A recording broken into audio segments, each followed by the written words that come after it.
Shalom for those of you who are joining us on YouTube. Today is going to be a really cool teaching, and I hope that it's comprehensive enough. I'm really seeking the wisdom and understanding of God to try to make this usable enough that you could really get your mind wrapped around it. Because the revelation was deep for me. Okay. So let's start with a little bit of recap. What have we been learning from the In Your Own Light series? Well, there are a number of things. The first one is that there is a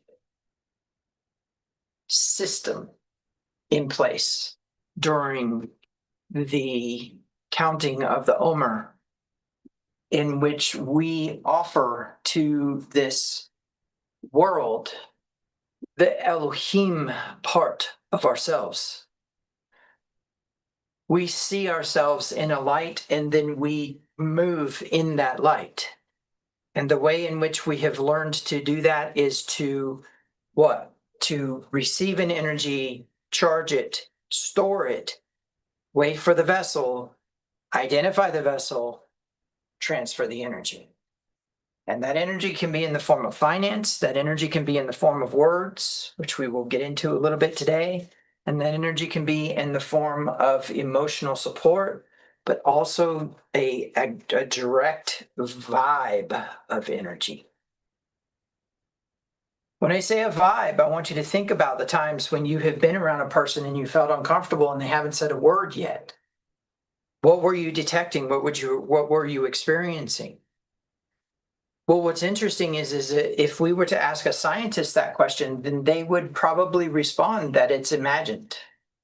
They would probably respond that it's not real, that it is a fictitious energy. Well, that's important and relevant because in the grand scheme of things, when we are experiencing these things, it becomes undeniable to us, doesn't it? Short version is that when we experience something, it is an internal validation of experience. I know what I saw. I know what I felt. I know what I experienced. You can't deny it. In fact, the very core of the essence of our process concerning reality is based upon experience. Well, the problem with that is that, like I said, if you claim something that is not detectable, not camera checkable, right? It's not something that the camera can see. If I speak and I move around in front of the camera, then you say that I moved around. But what did I actually do in my head? And what was the information going on in my head? You don't know. Well, what's interesting is in a lot of ways, that is the unknowable mind of God. There's a lot we need to get into today, and there's a lot we need to let go of, and a lot we need to embrace that is going to be a very difficult process. But the way that I'm going to illustrate it is in a number of different elements that are proofs of the reality that we are experiencing is actually just our perceptions of it, and our perceptions of it are not mind readable. We can't just look in somebody's mind and say, oh, that's what they perceived. But what's crazy about it is what you see in this reality versus what I see in this reality are actually two different things. And we think they're the same.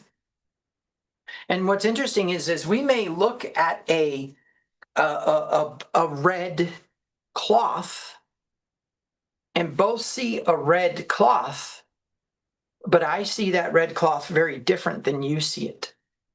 And I know that that sounds off the wall, but it's true.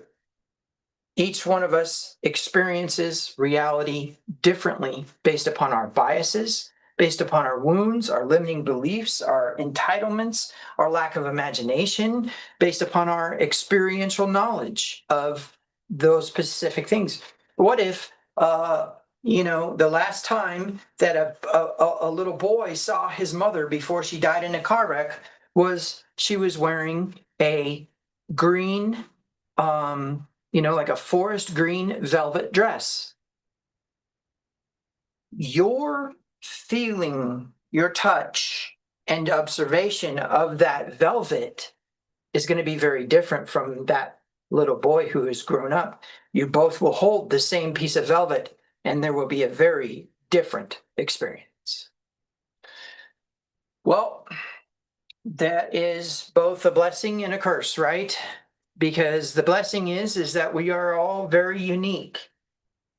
The curse is that we can't come together sufficient enough in our uniqueness to have a corporate collective agreement in vibration about reality in order to alter reality. And unfortunately, the workers of darkness know this, and the workers of darkness actually know how to use this power. And here's the intrigue, is they do it better than we do, and so they have a head start. Well, that's a dangerous premise for two reasons. Number one, because a malevolent being is contractive. And a malevolent being just consumes without giving. And a malevolent being then, therefore, is what? Number one, limited by its expansion. And therefore is actually, as it's doing this contractive energy of receiving, is actually emitting the energy and thereby collapsing on itself, which means a malevolent energy will eventually be destroyed. Well, if you think about that in terms of reality, then you can understand that somebody who is malevolent and knows how to do things better than you can be destroyed. And what do I teach you? You cannot be defeated. You can only be persuaded. You are much more powerful as a warrior of the light.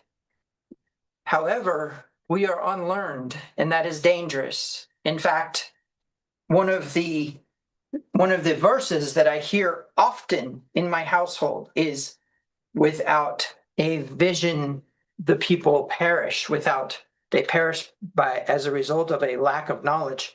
And however misquoted or properly quoted that may be, the reality of it is that there is something bad that occurs as a result of us not having the correct experience because of our biases, because of our wounds, our entitlements, our limiting beliefs, our lack of imagination.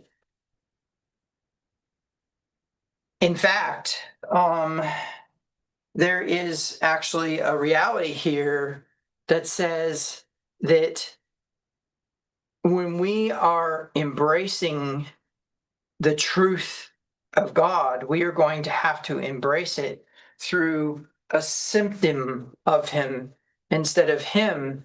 And the reason for that is because the energy of Him is unknowable. It is outside of our ability. My thoughts are not your thoughts. In other words, my consciousness is not your consciousness. However, at the same time, we are His consciousness. That can get very overwhelming and confusing if we're not careful. So let me explain it in this way. I want you to think about the high tension, high voltage power lines, like the one behind me, that is 750,000 volts of electricity.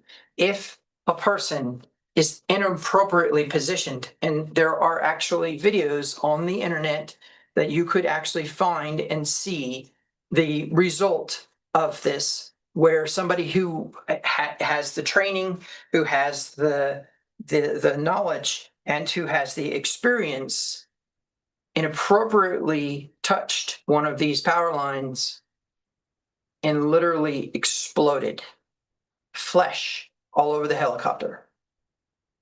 Like, didn't just come apart, but dematerialized into a bunch of molecules of blood and flesh on the helicopter. It was actually a very disturbing video, but the concept needs to be understood so simply. You cannot touch the energy of the intensification of all power in the universe. You cannot handle the knowledge of the intensification of all power in the universe. You cannot imagine the limitlessness of the intensification of all power in the universe, which means that the intensification of all power in the universe had to provide three very important things. Number one would be a contraction of that energy, that there would be a necessary reduction in the amount of energy present, because that energy, just like those 750,000 volts, will turn you into mush. Will fit all of you in a teacup. But the premise is that in that process, you need to realize that that was a mercy and a kindness to dial itself back, to reduce the amount of energy present. Secondly, it would be a really bad idea if we knew the things that it knows, because it would not only make us ashamed of who we are, but it would also make us feel inferior in such a way that we would either rebel, surrender, and therefore become automatons, stick our head in the sand and pretend like it doesn't exist, or we would stand forth as a warrior of the light. That's one of the things that the concealment offers us. We don't get to know anything other than this reality, and therefore all information communicated to us in the Bible is anthropomorphic to God. Meaning it's a father, it's a husband, it's a brother, it's a son, it's a God who has emotions and hands and feet and eyes and ears. But you need to understand that's because we are limited to our reality. Well, there's a reason for that, and it becomes really, really important, because if we really embrace the truth of that context, we will realize that we are the most superior entity in this reality, and that we get that sovereignty and that superiority from a very high world interpreted into a concealment that, if you didn't have that concealment, would probably potentially destroy this reality. We enjoy the luxury of wood working the way wood is supposed to work, and metal to work the way metal is supposed to work. But you don't realize that when we start to get into things like the double slit experiment, or the placebo effect, or the apparent consciousness in the island of the monkeys, we need or the New York rats, right? I don't know if you guys know those stories.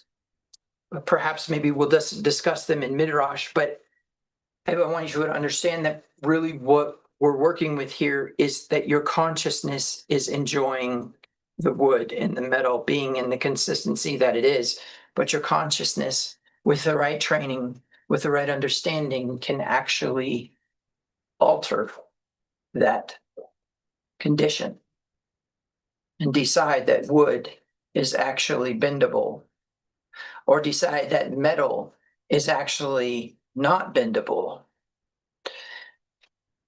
My point being is that our conditional reality is what it is because it works. And so the concealment is kind. But remember, I said there was three things. So the first one, of course, what I said is that it is a contraction. The second I said is a concealment. And the third that you need to know is that you are the IPU in each realm reduced. Now, I know this is going to be very, very difficult to grasp, and so the way that I'm going to do it is I'm going to do an illustration on the board. But before I do, I really want you to get your mind wrapped around the idea that some of your reality is actually a mercy. And that if you really saw and understood the reality around you, things would become uncomfortable enough and sufficient enough to interrupt not only your lifestyle choices and your culture, but also would make social interaction and life functionality difficult. And the reason for that is because if the concealment was not present, and if we really saw the gist of who we really are, we would start to alter reality in ways that would be inappropriate. And with proper training, this could still occur and did occur. I want you to think about people like, for example, Elijah. Pretty sure that I can identify that Elijah violated almost every natural law present in the books of physics.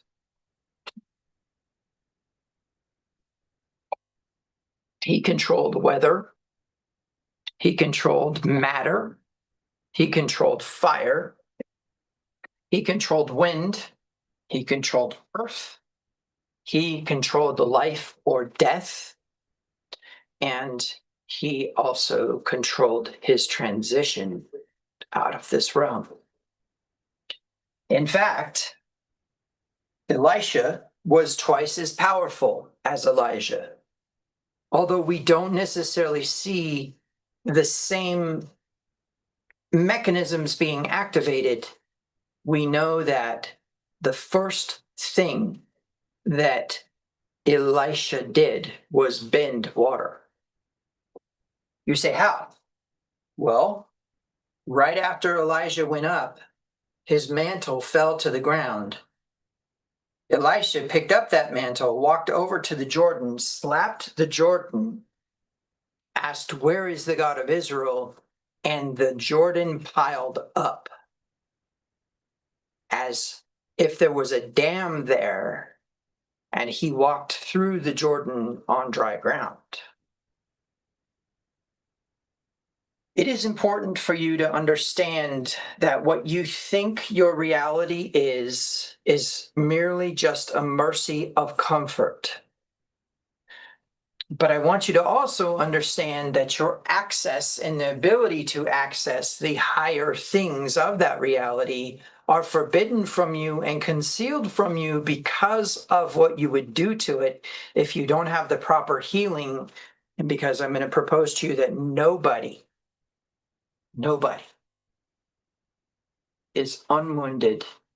Nobody experiences a lack of entitlements, and nobody experiences a lack of limiting beliefs, and nobody uses their imagination correctly.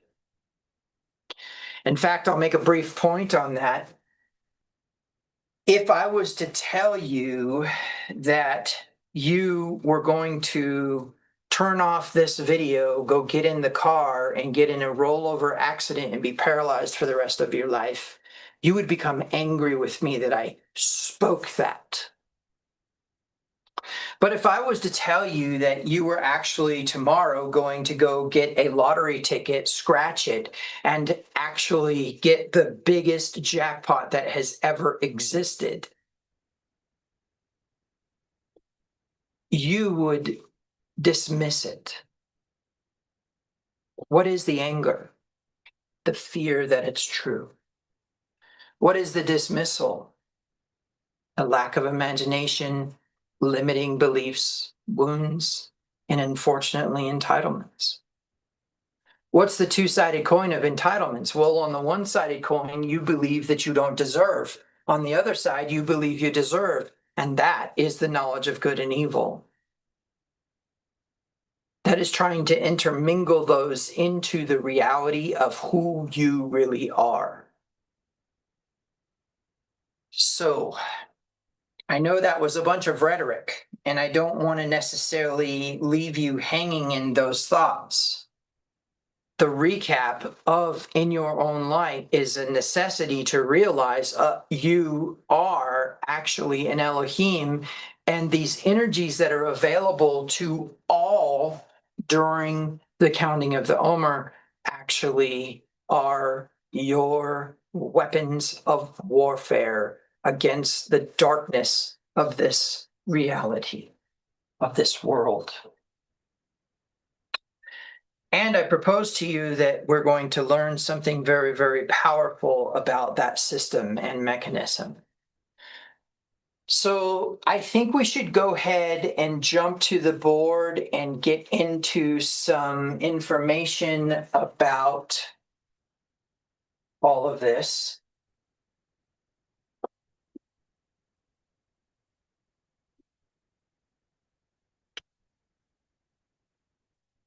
I think those are probably, I think I'll do blue with this guy. And let's do that guy. Okay. So let's start at the beginning. Let's begin to document some things. First and foremost, let's talk about, let's say that acts of kindness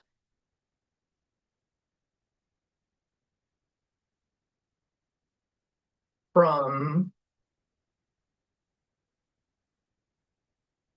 I'll let you guys just remember that IPU is the intensification of all power in the universe. Okay. Acts of kindness from the IPU, number one is contraction.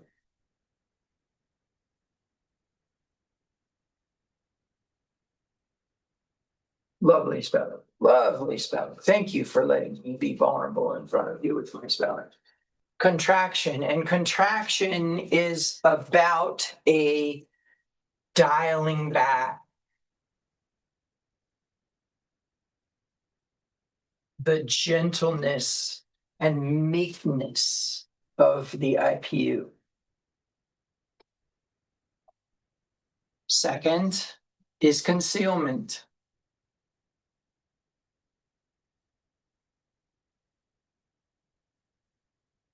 A lack of knowing. Maybe we'll do no. A lack of knowing. And third is granting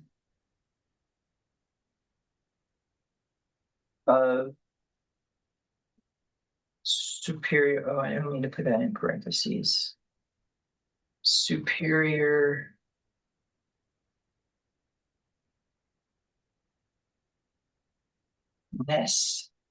Let's call it superiorness, granting of superiorness.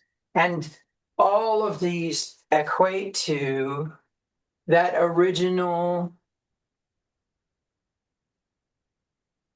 Oh, did that backwards, didn't I?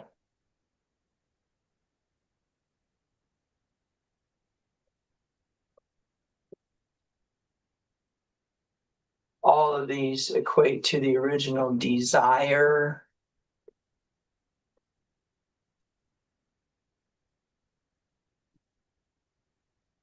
to bestow all of its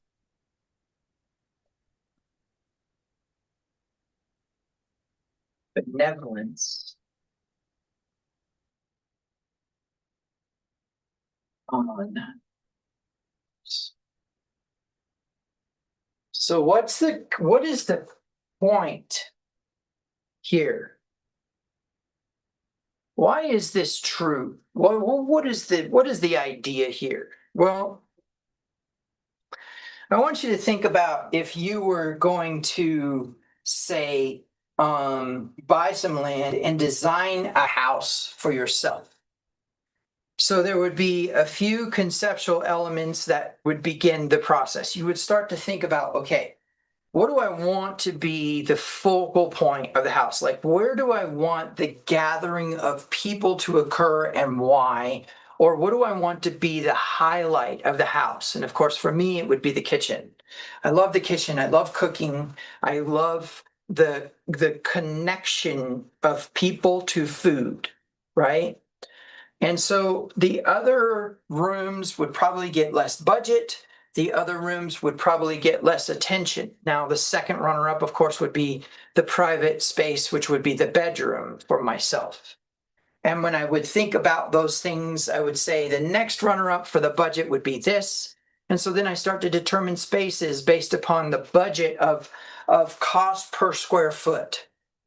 And so as I'm considering all these things and I start to consider the flow from the entryway to the kitchen to the bedrooms, or from the flow from the entryway into the living space or into the family room or office, all of a sudden I end up with some conflicts. And I start to try to figure out how those conflicts can come together and where can I maybe put a hallway or where can I move a room so that something is a little bit more flowing. That is kind of how this mindset of God reducing and concealing and granting is occurring. In other words, it's this divine looking into the reality of every single last individual and every single last decision they make and determining the final outcome in such a way as to match two very important scriptures. Actually, I should say two very important verses in James, who I consider a master of what we're talking about, and I'll explain that later. And Paul, who I also consider a master of what we're talking about, but who had a tendency to chunk things down into social interactions because in his mind, the unity of the people was important, whereas in James's mind, the connection to the divine was important. In fact, James is very possibly one of the most esoteric books next to John. John is the most esoteric book in the Bible. And if you think that it's a good idea to assign a Christian to read John first, you have a sickness. Because the truth be told is John should be for the adept. John should be for the learned before it is read. Whereas Matthew, Mark, and Luke have plenty of information to be communicated, although they are esoteric as well. If you really understood what the parables of the kingdom are about, and if you really understood some of the claims that Yeshua makes about the light, some of the things that Yeshua claims about the field, right, which we're going to talk a little bit about today, then you would understand the level of what we were working with in that information. Now read John and get 100 times that information. But James is the second runner-up, and I can tell you one of the most esoteric books I've ever read is the book of James. James is the first one to claim that it is not the devil that causes you to fall, but you who causes you to fall. James is the book that says that if you don't bless those who seek your assistance, then you will not be blessed. James is the first one to say that if you break any commandment, you violated all of Torah, and therefore if you keep a commandment, you have kept all of Torah. Now, people aren't ready for that one either. James is also the one who claims that you should wash your hands, which is a mikvah, which is very important to the dynamic of baptism, which is not a public profession of faith, but instead an association with a very powerful element that you don't understand, and the intensification of all power in the universe and its connection to you. There's a reason you're 70% water, right? So now we have some very interesting things that we need to bring forth. We need to really get our minds wrapped around what is this concealment? What is this granting? What is this contraction? I could tell you that when I think about things like the island of the monkeys or the double slit experiment or these other things, I find myself very much in understanding that the consciousness that I am, I don't know or understand Welcome to concealment again.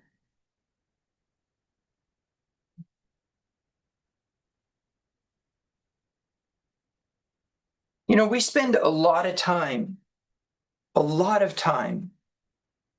arguing about verses in the Bible. And we don't realize that it's all a dynamic science of God that is very comprehensible, easily knowable, if we would just pay attention to instructions. I don't know how many times Paul says, I don't want you to be ignorant of this mystery. You know what? If there's a mystery and he says don't be ignorant of it, I would be stupid expert with it. I would be like ridiculously engulfed in the instruction of it. And I propose to you that there's a number of mysteries present in the book of John, 1 John, that you probably really need to get your mind wrapped around as well, because if John is one of the most mystical, esoteric books, then the letters of John are just as much. And I propose to you that if Revelation was written by the same John, that we probably need to go ahead and assign that as an esoteric book, but not as esoteric as the narrative of Yeshua, a second runner-up. Revelation is not that big a deal, and if you read it correctly, it will make sense to you. It will make sense to you why 666 is in that book. It will make sense to you why 777 are in that book. It will make sense to you why there is a place outside of the city of the New Jerusalem where things dwell that supposedly should not be present because of this new world order or this new paradise on earth. Charles Taz Russell in his mess. Or worse yet, the considerations of Joseph Smith concerning the book, or worse yet, Jack Van Impe. Nobody, and I'm going to tell you the worst of them all is Jenkins. I'm going to tell you right now that if we were to look at the Left Behind series as even remotely a reality, you may as well just stop what you're doing right now. Quit your job, etc., etc. Because the truth be told, there really isn't anything else to hope for. In fact, I always tell rapturists, y'all go ahead and go up. I'm going to stay here and do the work that needs to be done. And truth be told, they've kind of already gone up in their minds. Okay, so let's get started. All right, to the board. Okay, let's begin first and give an illustration of the IPU in terms of a descending energy. So the way that I want you to think about it, we'll just put IPU up here and we'll put us down here. And then these are different levels of us. And the reason I say that is because we go from a one thing to a many, a one to many. Okay? So that's one thing you need to know, is that this is a one to many. And then I'm really going to confuse you. One. So instead of thinking of this as separate entities, you need to think of it as there is a movement downward in information. So this downward, let's see if I can write sideways. Nope, that looks horrible. Should be like this. As information goes downward and has more and more of a concealment, it increases in pressure, which causes it to spread laterally.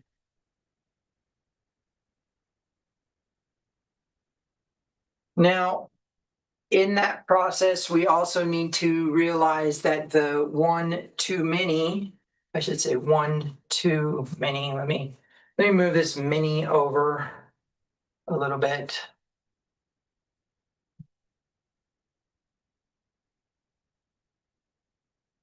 And say two.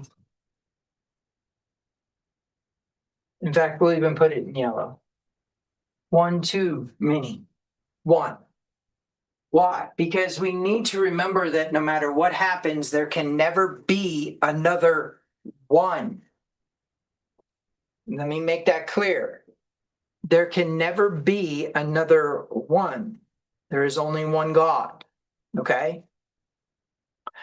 But if in him we live and move and have our being, then we perceive the context of oneness inappropriately because we see an individual us across from us. But what we don't grasp is that how and why that is occurring is because,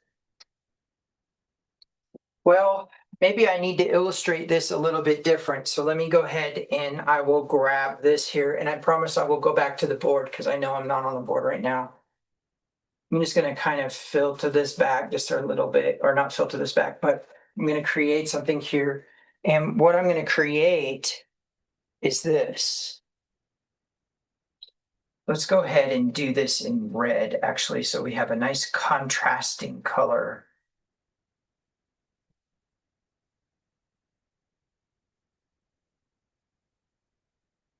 And I'm going to go ahead and do the surface of this thing in dark blue.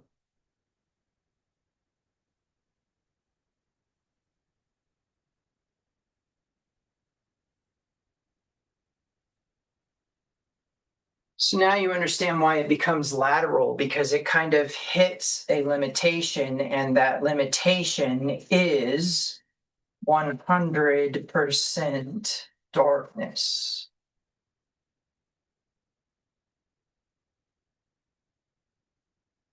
Okay? And then the way that I want you to look at this is that this dark blue is actually darkness. And so this square of darkness only has this triangle of light within it. In fact, let me do this a little bit different. Let's do this.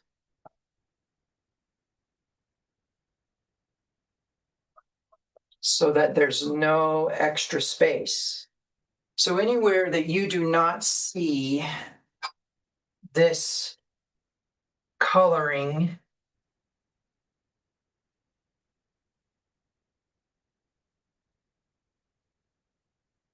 is an absence of light. And remember, at the top of this thing, we have 100% light.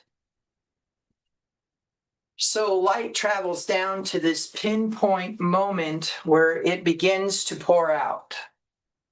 So what it's doing is it's coming down, narrowing, and then dumping out in an extreme amount of pressure. Why? Because there's this narrowing of light.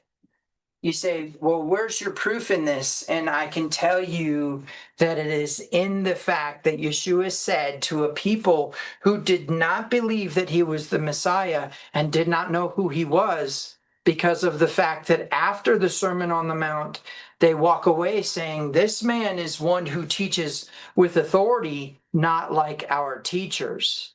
They recognized that he was different, but they didn't know what he was. And yet he tells them, you are the light of the world. Well, what is the world? The world is a field. According to Yeshua, the world is a field.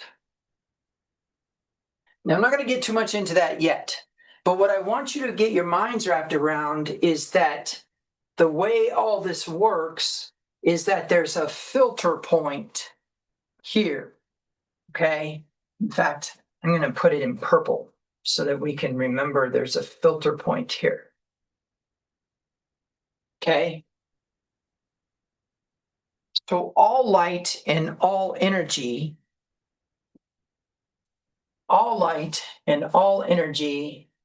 is contained within the sections of this upper system, okay? Now, you'll notice I'm not specifically diagramming anything you've recognized before, and I'm not specifically naming the levels. But what I'm showing you is that at every stage of this reduction of light, there's a pressure of light building. And that pressure of light that is building is concealing the light from above. So, for example, if we were to look in this realm, and let me see if I have an orange. I do have an orange. So what we'll do is we'll paint this realm here in orange to distinguish it from other realms. That realm above is concealed from the realm just below it, and the realm just below it only knows the yellow and doesn't know the red per se, okay? Because orange is made up of red and yellow. So if we were to do it correctly, and it's kind of difficult to do on a whiteboard, if we were to do it correctly, what we would do is we would have a conversion from absolute white light down through the spectrum into the lower frequencies, which of course then would be red at the bottom. Well, there's a couple of reasons why this is important, and that's why I did put red at the bottom, is because what you need to understand is it's like a bathtub with a whole lot of water pressure. You cut that thing on and it just dumps into your bathtub, right? Fills within a matter of minutes, and it is serving a purpose of taking all of that water pressure from that water tower or from that hydroelectric dam, or whatever else has been done to create a high ground to a low ground for water to your home, is all processed within the idea that once it gets dummied down to those smaller pipes, it blows through, okay? Well, in this case, it blows through into a system where it cannot dwell,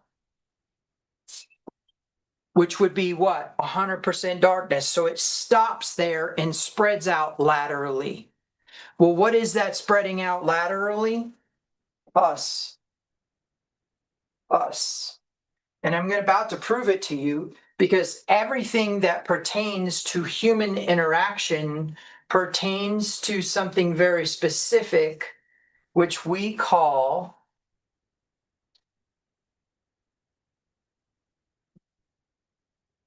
relationship. Okay? So let's take a look at the etymology of that word, and you will begin to understand what I'm saying. So, but before I continue, I need you to understand that although we are working with transformers, and one of the things you need to understand about transformers is every one of them has a gap. Okay, let me show you what I mean. Standard transformer. Let's draw that real quick. Okay. And I understand some of you probably think you're going to lose me here, but you're not, I promise. So short version is we just have simply an electromagnet. Okay. Second thing that's going to be going on is that we have a copper wrapping of wire. We have a line coming in and coming around and wrapping around the magnet, okay?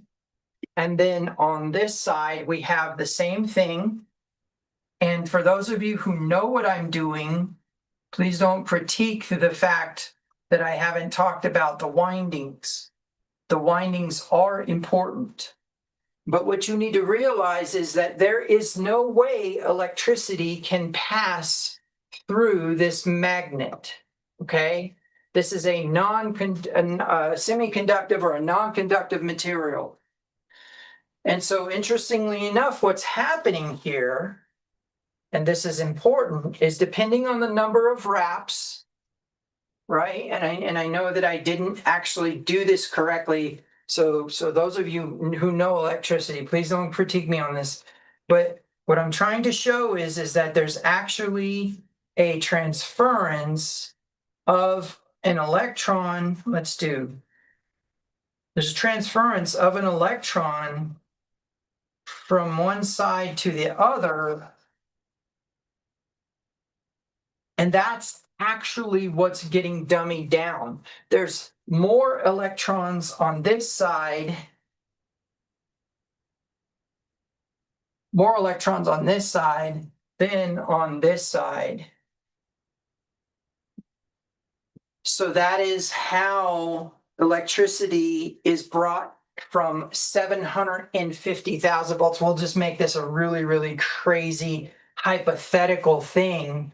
And we'll go ahead and just label this way: 750,000 volts of electricity, right, to 3.5 volts of electricity. That's what a transformer does. And that is the best example.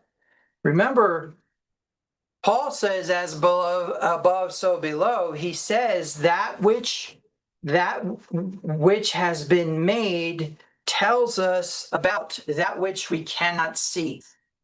He says, they who suppress the truth are without excuse, because that which has been made reveals his invisible attributes of the divine nature and the eternal power. So an eternal power and a divine nature. Now, there's something to be said about that, because interestingly enough, remember my easy button in Peter. I'll just say it really quick. We've been given everything that pertains to life and godliness. That's the easy button. But then it goes on to say that we can partake in the divine nature. Oh, wait. That which has been made reveals the divine nature, but now we get to actually partake in it. Ooh, boy, if you guys knew the level of the madness behind that thought process. But when we're working with a transformer, we are dummying down that intensity, right? We're dialing it back. Okay, so getting back to our illustration then, when we're talking about relationship, you will start to see that the dialing back that's occurring here is eventually arriving at, oops, I kind of stood in front of that. Dialing back that's occurring from here down, okay, is pouring out and moving laterally this way. Well, let's look at something really quick. Let's talk about relationship. Okay, so first and foremost, what we need to do is go to the etymological dictionary. And I can tell you, if you are a studious person, if you're a scholar and somebody who enjoys to learn and understand things, etymology is a powerful science. It actually studies the origin of words.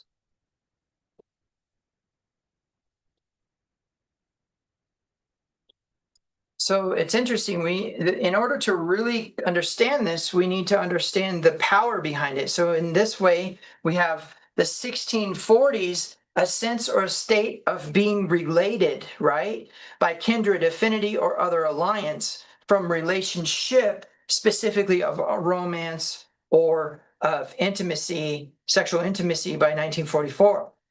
So let's look at ship real quick. The word forming an element meaning quality or condition, power, skill, office, position, relation between. Middle English shipe, from the Old English stipe, an Anglian skip or state, condition of being, okay? But I really want to dial in on quality or condition, right?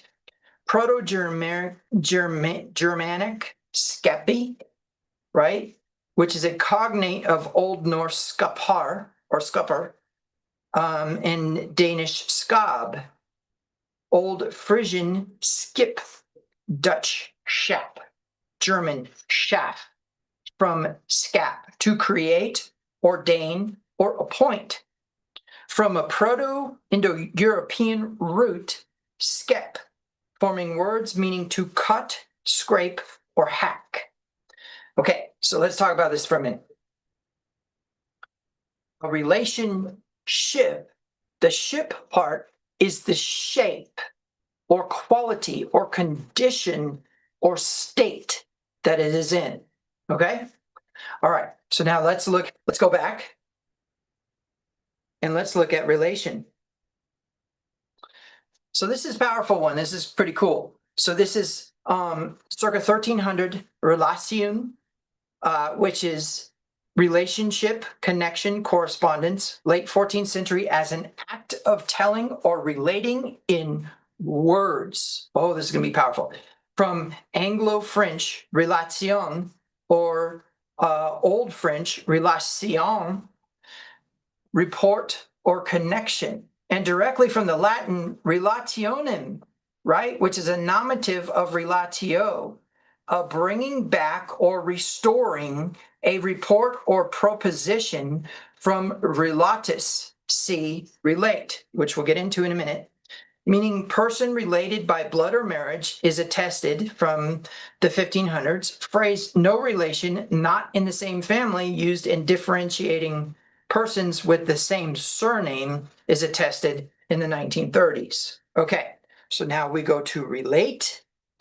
Relate, to recount, to tell, from French relatier, refer or report, and directly from the Latin relatus, used as a past participle of referere, bring back, bear back, or refer, or to which is back again, and borne or carried, oblate, see oblate, okay? Meaning stand in some relation, have reference or respect, is the 1640s transitive sense of bring something into relation with something else, is the 1690s, meaning to establish a relation between, okay? However, and this is important, let's see here. Let's take a look at this. Nope, that's not going to work. Okay, so where we really need to start to get into this is in the word lat. Okay, so the way we're going to do that is we're going to type in the word lateral, right? So if we look at the word lateral, right, it's coming from the idea of belonging to a side, from latus, right? The side or flank of humans or animals, or lateral surface, a word of uncertain origin in the specific sense of situated on either side of the median vertical longitudinal plane of the body, okay? And so the way you want to think about this is that this split down the middle of you, anything that is on this side or on this side, is lateral to you, okay? Now, watch how this works. Lat, right, has to do with lateral movement to the side, okay? And so the way I want you to think about it is that if we move laterally towards one, depending on our mentality as we move laterally towards that one, we will perceive them as one of three things. either A, an emanation of the intensification of all power in the universe, dialed back, or a threat that we need to defend ourselves and protect ourselves from, which can result in some really bad information if we are wounded, have entitlements, or have limiting beliefs or a lack of imagination. For example, if we perceive a threat and we have a counter-attack type of a personality, we are going to probably try to make a preemptive attack upon that one, right, as a threat. If we are a coward and want to surrender, then we are probably going to allow that person to walk over us, right? And perceive that they're going to walk over us, which probably is also a problem. And then also then we have the idea of just pretending like it's really not a threat, which would be the escapist. Or we have the person who stands forth, and the person who stands forth just says, you know what, I'm just going to stand here on my ground and see what they do. Problem with all four of those, including the healthy standing forth, is you don't perceive the intensification of all power in the universe as a threat. You don't. Because we can default that the benevolence is guaranteed to protect us. Meaning if we perceive that person to be a threat, they will be a threat. But if we perceive that person to be an emanation of the light, then we need to interpret that whole entire circumstance differently, don't we? Easier said than done. I will openly admit I am probably more going to lean towards the coward side and let them walk all over me. Now, having said that, I think it's important for us to realize that as we move laterally towards another or an other, then we actually could potentially perceive them as a resource, something to be used to benefit us and to make us better in whatever it is that we are endeavoring. That's not necessarily a bad thing, but it's probably the wrong motivation, because if you perceive the light to be a resource to spend, then it will not result in you having a reconditioning or a refilling of the light. You have your reward, as it were. So it's very important to identify everything that we move laterally towards as the light. That's going to be a difficult task, but we need to just understand that all it is the 3.5 volts. It's still the intensification of all power in the universe. Okay? All right, so now when we say lateral, we say we move towards something laterally, and then we turn around and we move away from it. What would cause us to turn and go back? The re part of the lateral movement, to move laterally again, right? Now, when we are looking at the word relation, let's see if it has my old searches here. Let's see. Yes, it does. Good. Okay, and if we're looking at the word relation, we should identify that part of it has to do with the ionis part. And what's interesting is when we look at the word ion, okay, so right here, where it says relatio, nominative relatio, when we're working with the word ion or shun into English, we need to understand ion better. Okay. So in interest of this, you need to understand that this is going to take a little bit of a subjective view. In 1934, by English physicist and chemist Michael Faraday, suggested by Reverend William Whitwell, English polymath, coined the Greek ion or neuter present participle of ione or go, and the Indo-European root of I, to go, so called because ions move toward the electrode of the opposite charge. So let me explain. Ionis is a Greek ending to things to indicate going. So now relation is what? A lateral movement repeated that is going. In other words, there's actual effort being made to maintain it.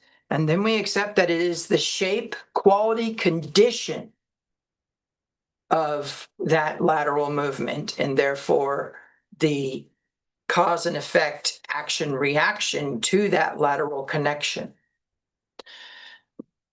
Why is this so important? Because now when we go back to this diagram, we understand this red here is all of us is actually interconnected.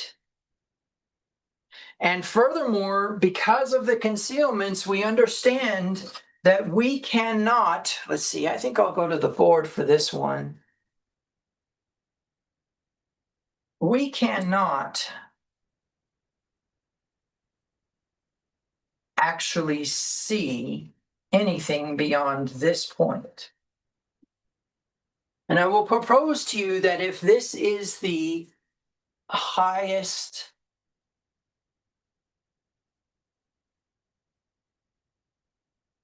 will, this is the granting of rulership. There's that word shipe again. I'll bet you that's taken on a new meaning for you for the rest of your life. Then we need to understand that its highest will is actually concealed from us. We can't know it, but we can determine through that which has been made evidence of it, and therefore identify where it stands with us. Well, you need to understand that we have been given everything that pertains to life and godliness. Let me go ahead and I will locate that verse for you, and we will discuss it in greater detail here real quick. And we're looking specifically into 2 Peter chapter 1, starting in verse 3.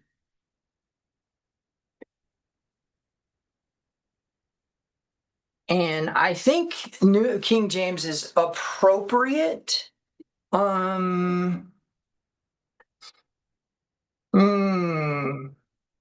Let me let's take a look at the NLT real quick, because I love their interpretation of idioms. Let's look at it. By his divine power, God has given us everything we need for living a godly life. Meh, I don't like the godly life part. We have received all of this by coming to know him. I like that. The one who called us to himself. I like that. By means of his marvelous glory and excellence. I love that. And because of his glory and excellence, he has given us a great and precious promises. These are the promises that enable you to share in his divine nature. Ooh, I can't wait to get to that one. And escape the world's corruption caused by human desires. Oof. Oh, man. If you guys knew the depth of those verses. That's why I call it the easy button, is because you remember the Staples commercial where you have all the stuff you need to get done in the office and you just push the easy button and everything's done. This is the easy button. If you would push this, then all things would just go right the way they're supposed to.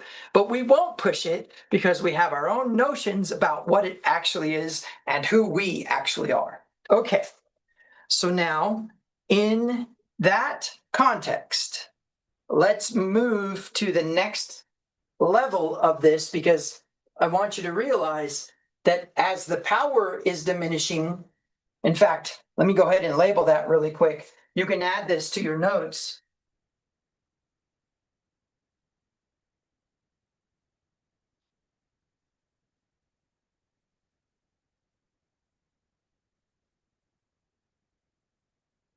as the energy is diminishing and the darkness is increasing,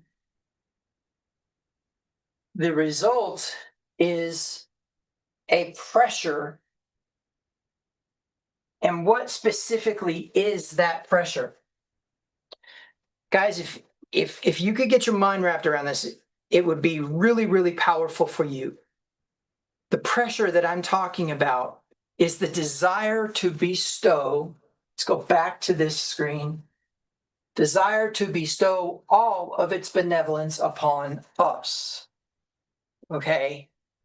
And what I should really say, if I really, really wanted to get down to the nitty gritty of this concept, what I should do is I should erase us, and what I should put here instead is on an other.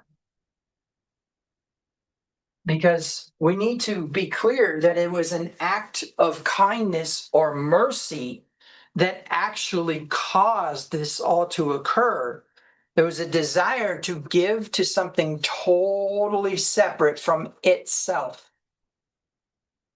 Okay? Now that was a simple, small little dialing back. It didn't take much, just a simple self-denial, a moment of being willing to wait, a moment of being willing to hear the word no, and a moment of being willing to hear the conditions by which it could proceed. So the first thing that it does is it grants that other vessel that it creates total sovereignty of will. It doesn't matter what its plan is. It doesn't matter what its desire is. It all is contained within the willingness to wait, to dial itself back and have self-control. Okay? And so that results in these dialing backs that have finally arrived at this 100% darkness where we are the only light. And so we need to label this red in two ways. On the one side, let's go ahead and go here so you don't have to look at the back of my head. On the one side, we have us. On the other side of that same coin, we have what? The only light.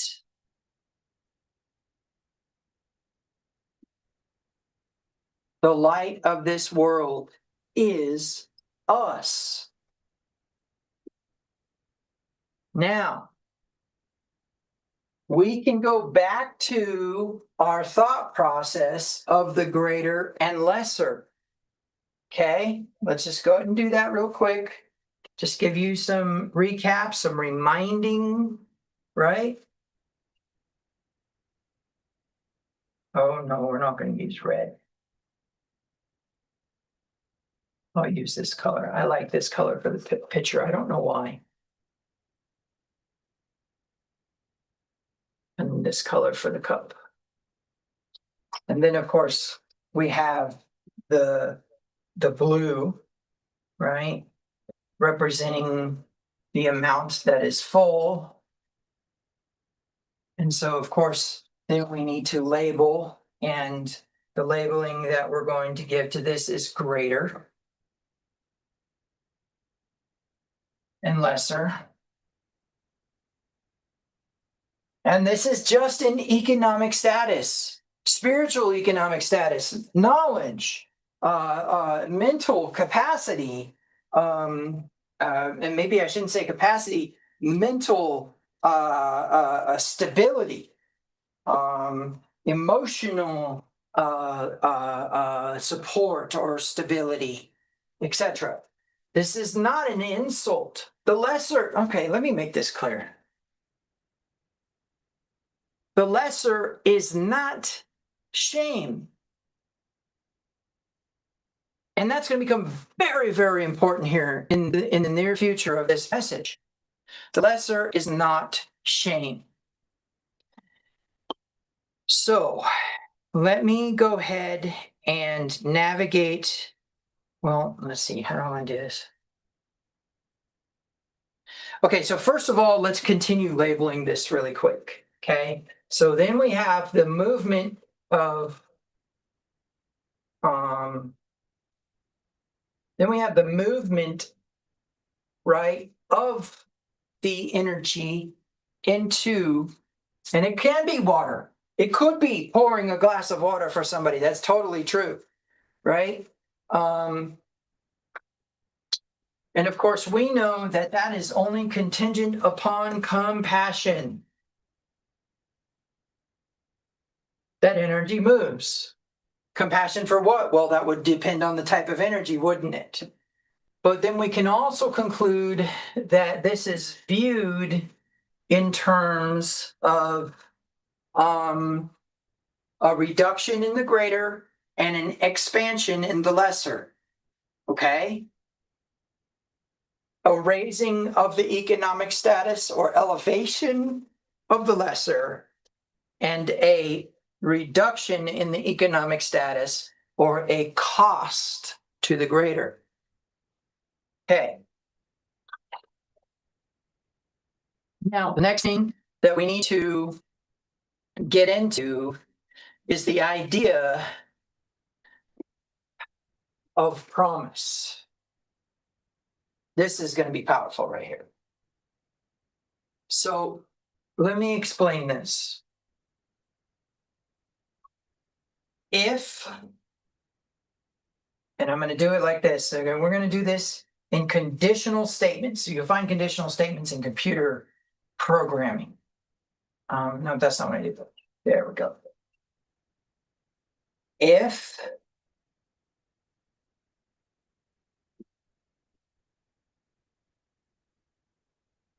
then, okay? If there is a lesser, then there is a greater. If there is a question, see how I'm going to write this.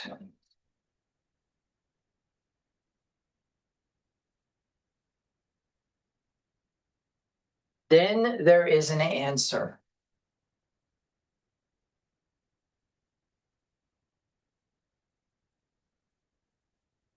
Is there proof in the whole of the 66 book compendium of the Protestant Christian Bible that there is a promise of an answer to every question? And is there a promise for every lesser that there is a greater? Well, we could identify this in a number of ways, couldn't we? Because if we go back to the board really quick and start adding some labels to things, for example,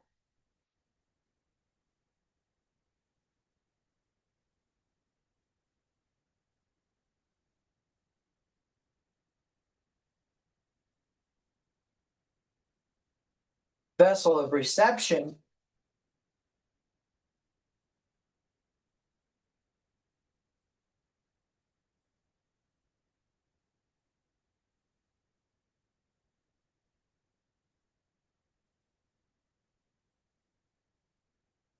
vessel of bestowal, then we know, let's change colors here. Let's change colors here to, let's go that color.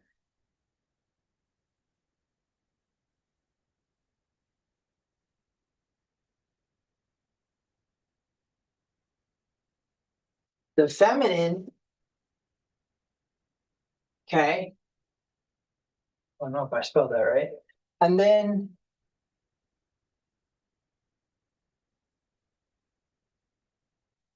the masculine. Meaning what? Well, we could look just at the simple, it is not good for man to be alone, I will make a helpmate promise and then look at the return on investment. But we could also see it in when he says, test me in this, that if you will put your tithe in, that your storehouses would be filled. And he's telling this to the Levites. He's telling them, if you will do what you were told to do, then I will make this amazing for you, right? So there's that again promise that what? Your storehouses would be filled means there's a greater going to be pouring into them. The promise is there. It says that the empty belly will be satisfied. Now, when we look at the contractive energy of the corporate entities who neglect humans on behalf of their profit, that belly might not be filled. And that belly will cry out and the land will become reactive. It's as simple as that. But what I'm trying to tell you is that if there is a vessel of reception, there is a promise that there is a vessel of bestowal. This is going to become very, very, very powerful. Very powerful. Okay. So in interest of that truth, we need to move into another dynamic of this teaching. And this dynamic may or may not be too confusing, but the way I want you to think about it is every action has a reaction, okay? There is an imaginary elastic set of bands that bind the hip of a human being to the shoulders of a human being.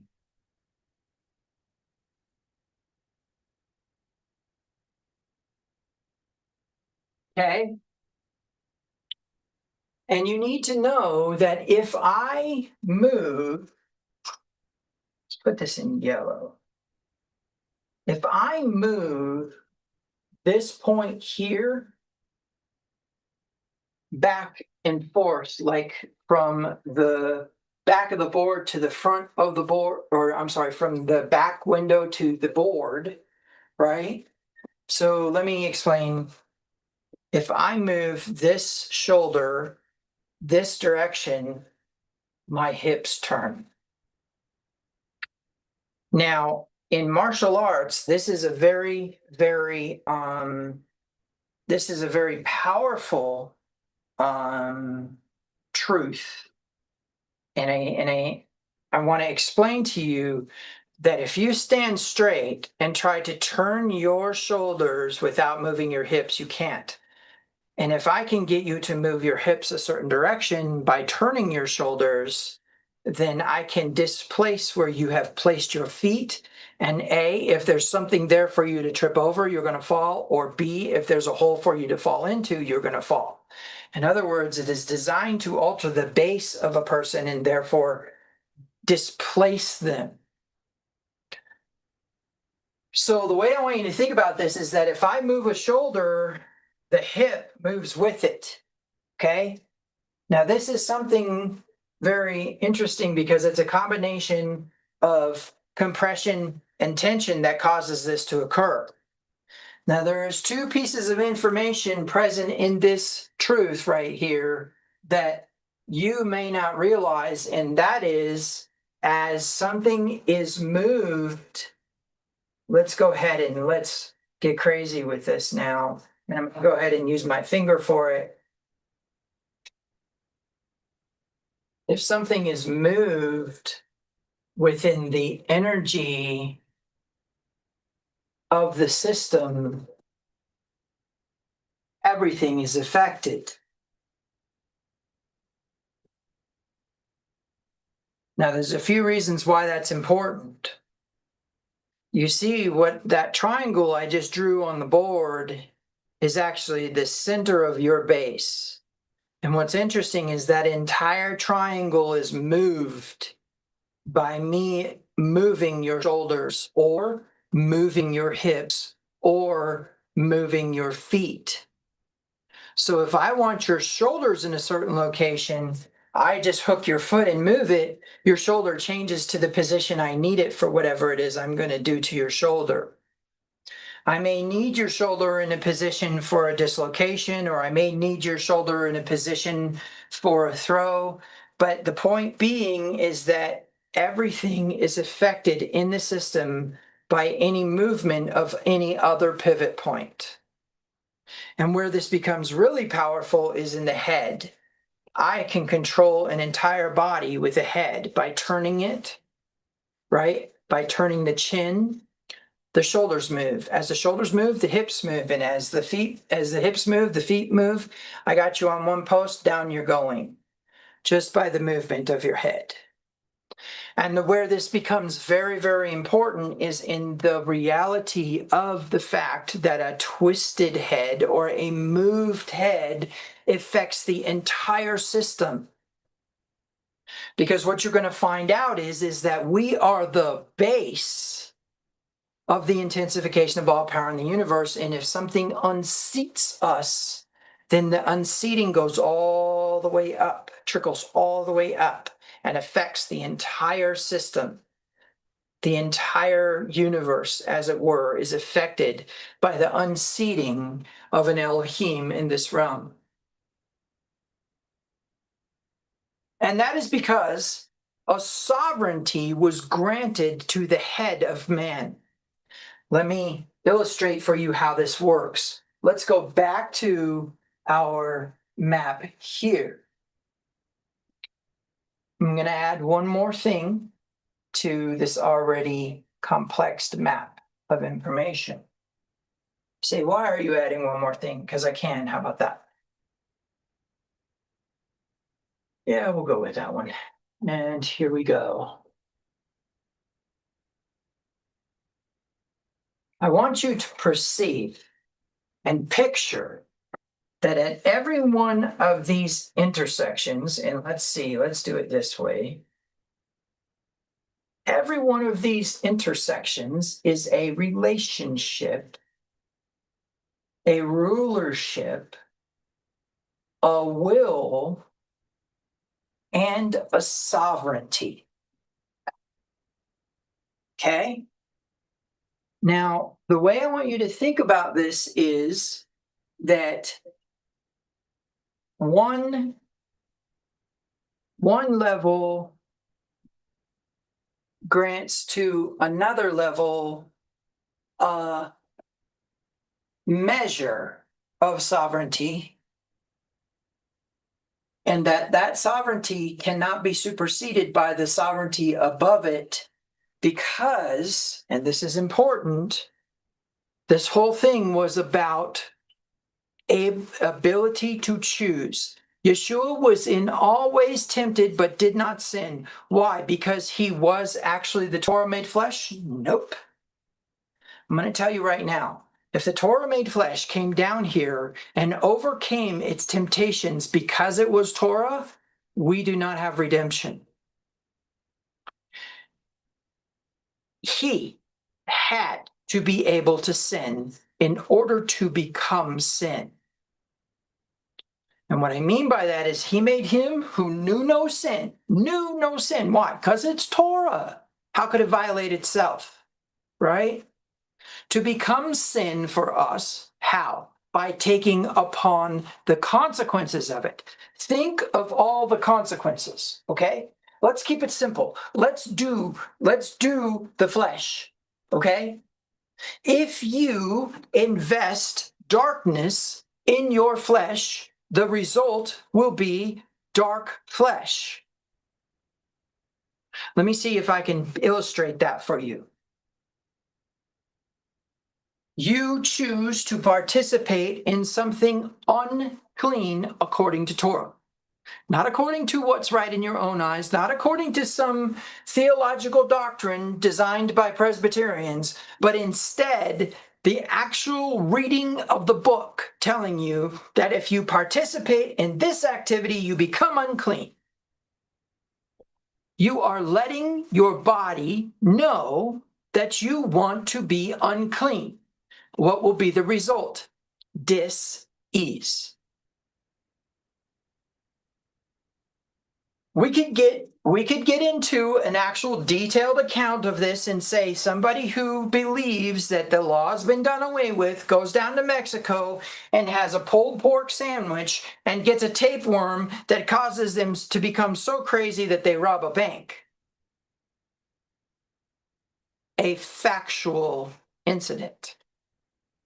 And we say, well, it's just coincidence that the Bible said not to eat it. The law has been done away with because Christ was the end of the law. And not only was Christ the end of the law, but he fulfilled all things. So I can eat this pork. And besides that, they know how to cook it. It's the uncooked pork that's the problem. And they didn't know how to cook pork back then. And that's why he gave that commandment. And now you're doing 35 to 50 years in prison for robbing a bank. You poor thing. What a shame if you would have just listened to Torah. So, and are there anomalies to that? Is this dynamic? Yes, this is not concrete. You do not know what toxins you introduce into your body and the message that it gives your body and your body's reaction. But I can tell you that it will be not good. Okay? That I can tell you. You introduce something that's not supposed to be in your body into your body, it will not be good. Now, there are people right now watching who could benefit from a nutrition lesson in which you realize what you are introducing into your body and what Rabbi Q continues to introduce into his body, even though he's teaching this to you. Okay, so why is this so important? Because when we get into the idea of Torah becoming flesh, dwelling among us, and having the ability to sin, then we understand the level of sovereignty that has to be granted to us. We are given the instruction of Torah. We're giving the whole of the Torah in Yeshua, and we are given the spirit of Torah in our very existence as it being written upon our hearts. And we are given the soul of Torah within the book of John, the letters of John and the book of Revelation. And we are given the power of Torah in James. Because we have to have that absolute sovereignty to choose, it is exactly that. The intensification of all power in the universe will obey our command. Not at the idea that we are somehow superior to it, but because it wants us to have the freedom to choose it in order to truly embrace and receive the benevolence. We have to be able to refuse the benevolence, which makes the necessity of Christ so powerful. So powerful, because now, no matter how malevolent we are, there is a way to get out of it. No temptation has seized you except that which is common to man, and God is faithful in that he has given us a way to bear up under it. Oh, man. Wow. But there's something you need to know, and this is important. That as the energy is brought down into darkness, as the light is filtered down into a pinpoint spark of light within every human being that can expand into something amazing in their lifetime or a slew of lifetimes. Oh yeah, I forgot, Christians don't like that, do they? They don't understand that when Yeshua said, if you receive it, John is Elijah. Anyways, point being is that the light within you can expand, and the light within you can be more beneficial to this world than just the simple little tidbit ego strokes of charity that you do. You know, it's interesting. There are personalities within the Enneagram that are built around feeling better about themselves before they do something bad. And it's amazing because you will find the worst human beings being parts of deep connective community outreach programs, because then they can go home and do bad things because they've done such amazing things, right? Oh, the sickness of humanity. Sometimes in my head it gets bad. Now, here's the part that's important. You see that line right there, that lateral movement line. What you need to know, and this is actually crazy because if you sit down with a scientist slash atheist slash woke person, they're going to start with the simplicity of saying that you cannot assert your religion upon them, right? That's the wokeness. And then the scientist says you cannot prove your God. And then the atheist says, I cannot stand people who try to prove it, right? You sit down with somebody like that and begin to interact with them about why or how something exists and what that means, and they will tell you that we are proof of natural selection, and we are proof of survival of the fittest. They will tell you that somehow, some way, we began as something very, very weak and very small and not important, and slowly over time evolved into a superior species because of some randomness of change in mutation, and therefore a superiority in that mutation over the other species, but also that somehow, some way, that pushed through a necessity to survive. And so the only reason why humanity thrives is because we mutated randomly, and other things mutated randomly, but that didn't do so well. I can tell you that sounds a lot like my martial art. Let me tell you how powerful my martial art is. My martial art is powerful because the only moves that made it out of the original martial art that was in the jungle, that was fought between the tribes, was the people who survived. In other words, when they went to war and began doing these moves, if somebody walked away with a dislocated limb and the other one didn't, then that was kind of written down as, hey, that's probably a pretty good idea. The problem with it is, and this is important, is that where they say we're proof of these things, one who accepts this model can say, we are proof of the IPU. We are proof of the intensification of all power in the universe. We are the evidence. Oh, but it gets crazy, doesn't it? Because then we start to get into things like, for example, E equals MC squared, where we have become matter because we were mixed with light, and the energy resulted in a actual physical form. Oh, and we could even get crazier and say that there's actually a context of combining light and matter together to create energy. And so in its interest, we could say that light could actually heal somebody. But it gets even crazier because then we start to realize that if we accept things like, for example, the Higgs field, which basically says that there's a field out there that when certain energies interact with it, they become solid as a result of slowing down. And so matter exists as a result of some field.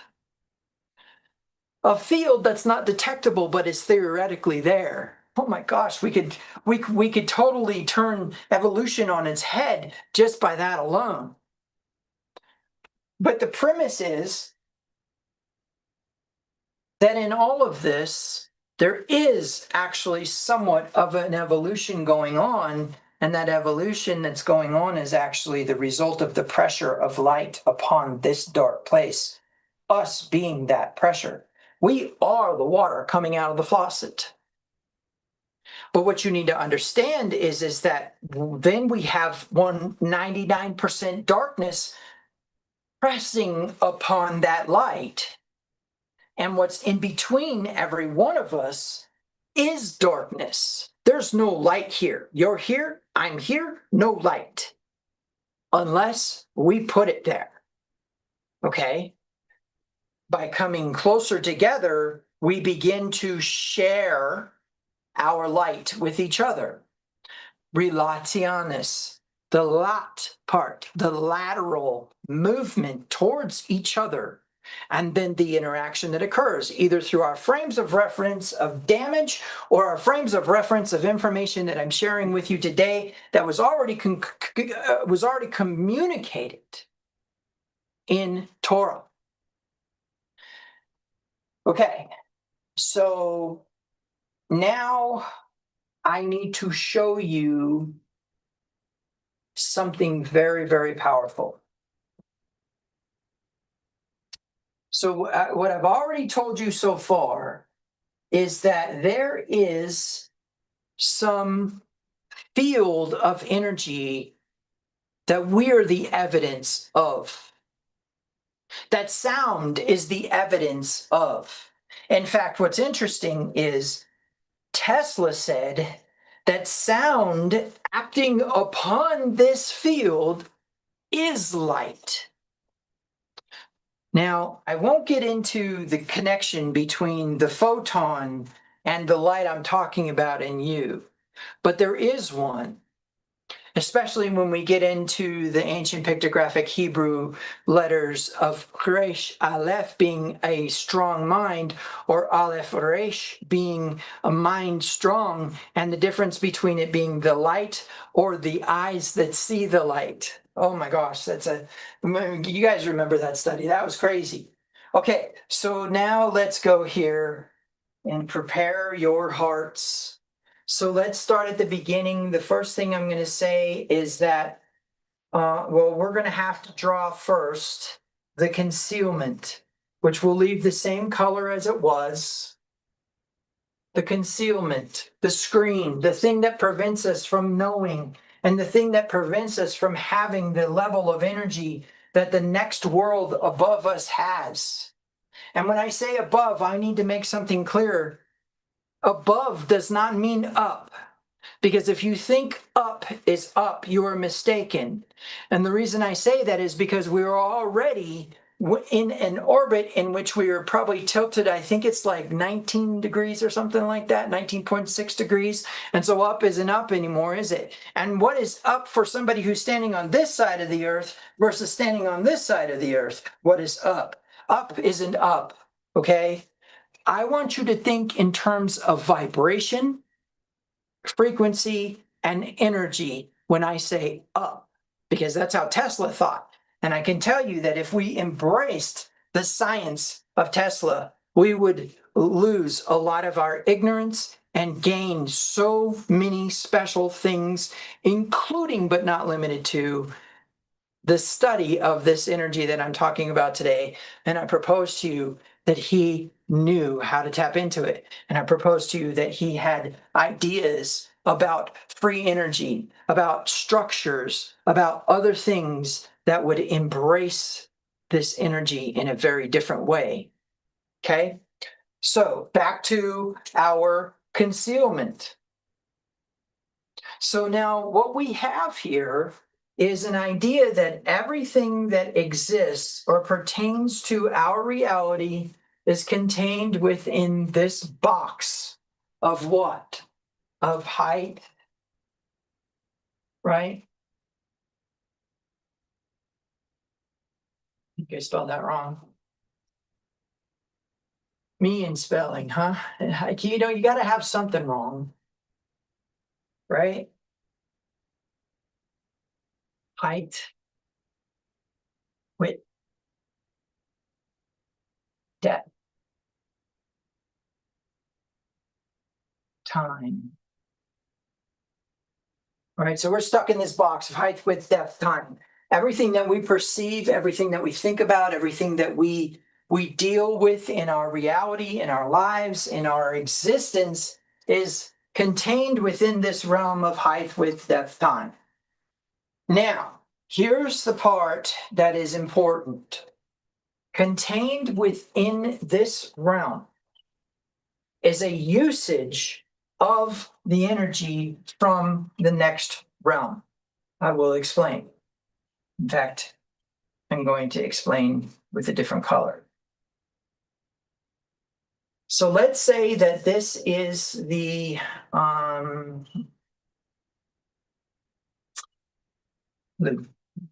let's say that this is the boundary of pure potential energy.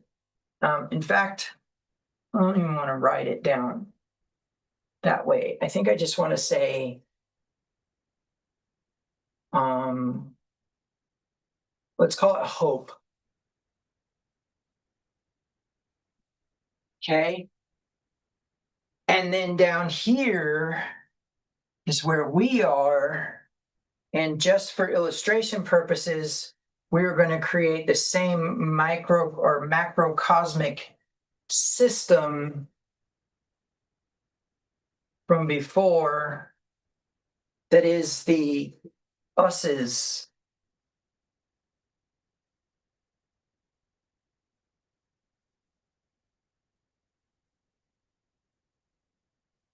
That dude's dancing. You know that guy, Deb? All right. So at any rate, what we have here is a lateral movement. See if I can illustrate this correctly. We have a lateral movement of relational interaction with each other. But here's the interesting thing. Out here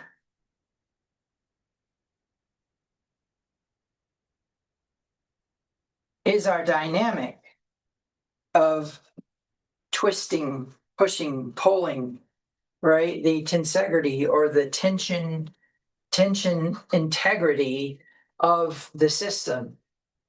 And what I mean by that is as one thing occurs, another thing occurs in this lateral system. Best way I could put it to you is that there is energy here that affects energy here, and there's energy here that affects energy here. But I want you to remember something. Oh, you know what? I got to connect. I got to do some connections here. Whoops. There we go. Now it's complete. And the premise behind it is that everything is connected. Everything is connected. So, I don't have a pointer. So what I'm going to do is I'm just going to go ahead and go with this dark purple for my pointer.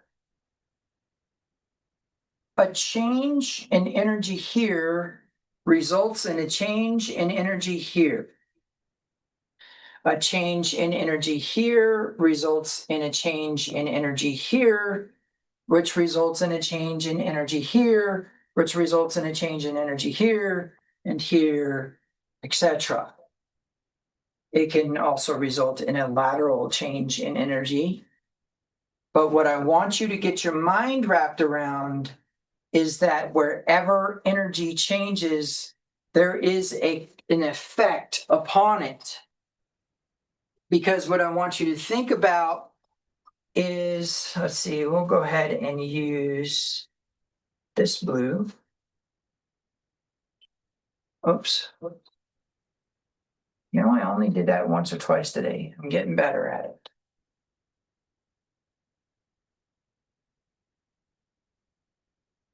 This is the greater realm. In fact, let me write it differently. Let's not put it there. Let's put it here. This is the realm of the greater, and this is the realm of the lesser. Okay? And let's say that we say that this is the realm of promise.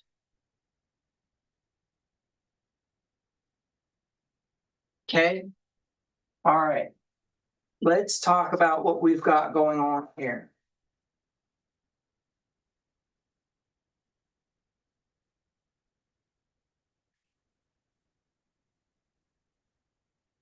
Just like in my martial art, where if I pivot the shoulder, if I move the shoulder, it's elastically connected to the hip. And if I move this shoulder, this hip moves. So also the system above our visual ability and all of the energies involved in that system are directly connected into the system of as above, so below. In this sense, a contractive energy will result in an expansive energy, and the balance between them is promise. What I mean by that is if something contracts, there has to be an answer to the contraction. And the movement of something to that contraction is promise, and the power or the driver behind it is compassion. So a higher or greater will have compassion upon a lesser and move the economic status of the lesser. But what you need to understand is that the lesser is pulling laterally this way away from something else, pulling vertically and pulling diagonally from that information. The reason this is important is because what you need to know is that when there is a contraction, a promise says there's a greater. And if there is a reduction, a promise says there is an abundance, as it were, for it. And so when you pivot the system reacts to it. And so the power behind this comes in the form of how you are supposed to operate. And so let me explain this in a different way.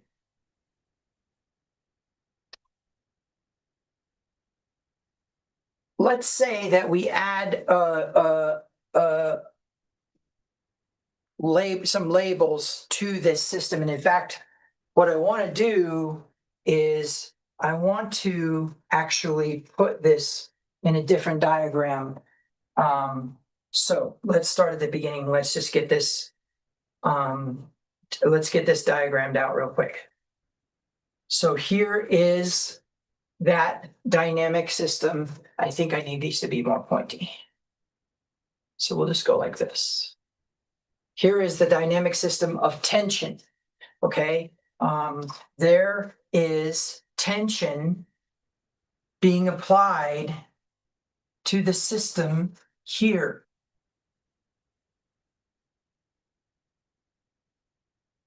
Which is promise.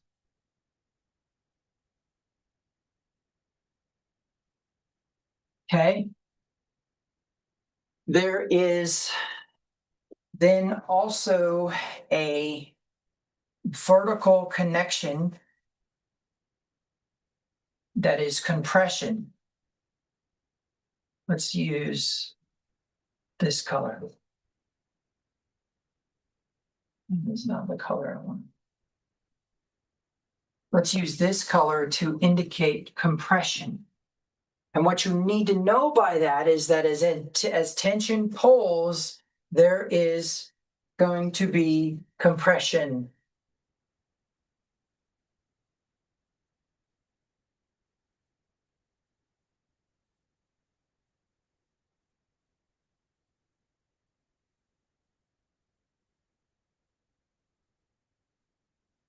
I think I did that right. I think it's one more S. Compression. And the way that I want you to think about this is that this is structural. Let's just put structural here. structural. In other words, it is something that's not able to be compressed, and the result is a twisting of the system. Okay? And then when I say a twisting, I'm not talking about a twisted rope here. Okay? But what I want you to understand is that there is a connection between all of these. And so it's interesting because when we start to get into this part of it, which would be, and I think I'm going to use different colors here for this part. Let's do this color.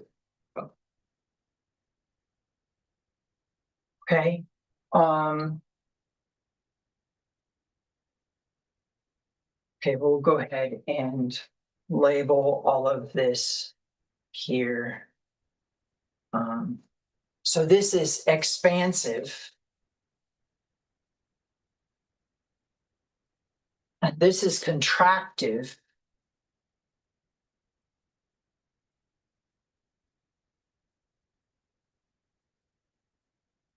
Okay, and then we will do these in,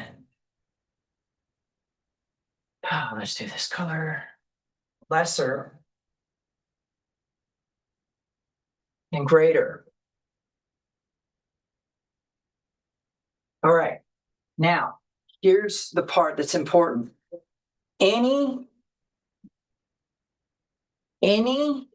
movement of any element of this system results in the movement of the rest of the system.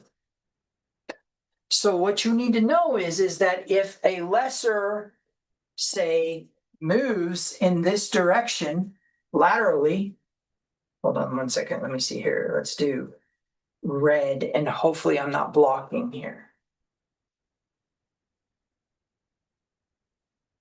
So if a lesser moves in this direction, right, it's going to pull on a greater who's in a state of expansion. If the lesser is moving in this direction, it is also going to pull on a lesser who is in a state of expansion. I'll explain that in a minute. If this moves, then this also gets pulled, and thereby the rest of the system is having some sort of pull on it. All because the lesser moves, right? In other words, there is a response from a lesser, right? Moving in that same direction laterally with that lesser, which is what? What is that? That is mourning with those who mourn and having joy with those who have joy. Now watch this. What is this pull? So if this is going to be let's call it community. Let's call that community.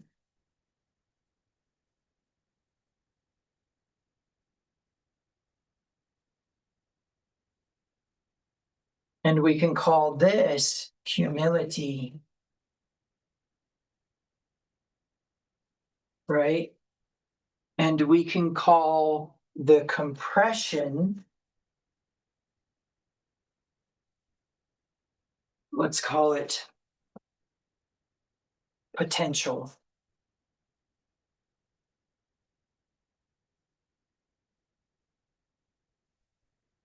Now, here's something interesting that occurs with this system, and I'll explain that in a minute.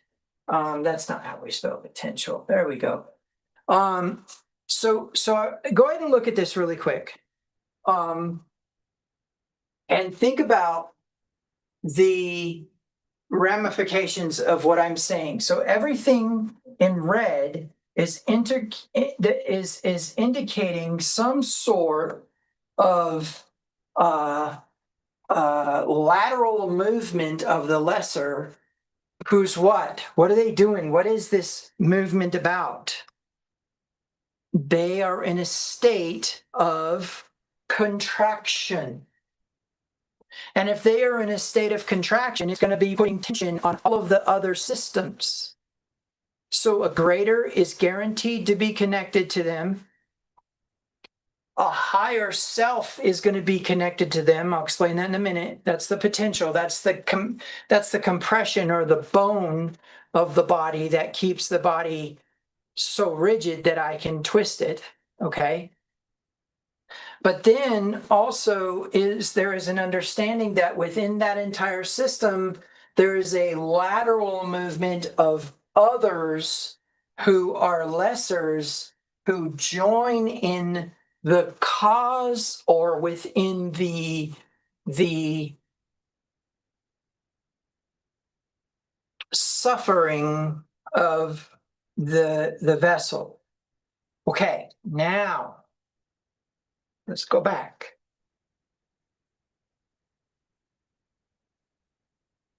So the way that I want you to think about this is a lateral movement causes a reaction from the rest of the system. However, that doesn't necessarily indicate a response per se, but says that there's a potential for a response. So then let's talk about that. Let's get rid of all this energy that we just activated. Oops.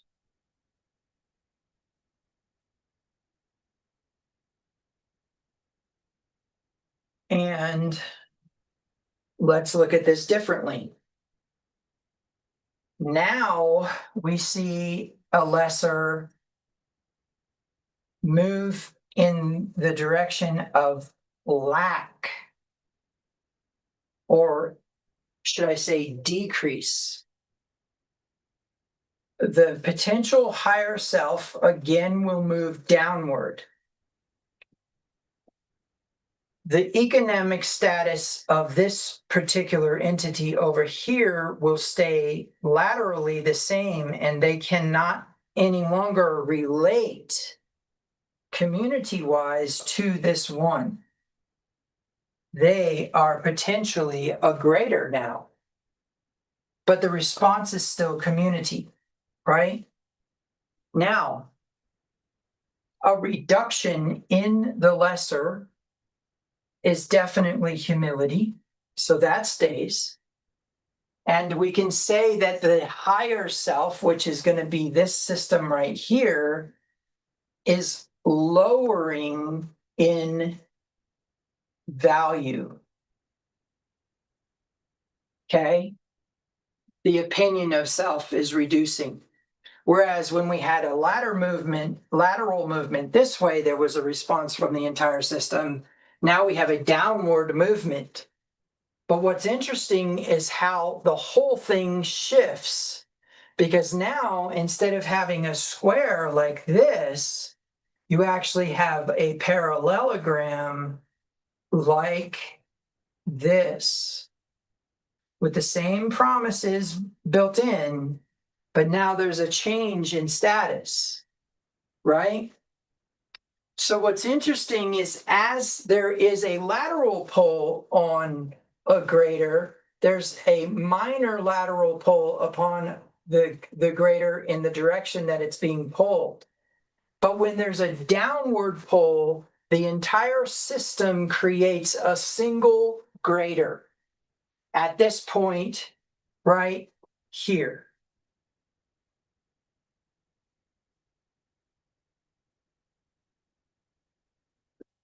That is now the single greater, which means it now has purpose. Whereas before, the lesser's higher self indicated to the greater that there was not necessarily a lesser in the sense of economic status or value. Now there is.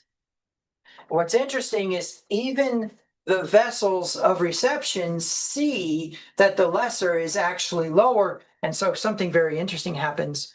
The squeaky wheel gets the grease.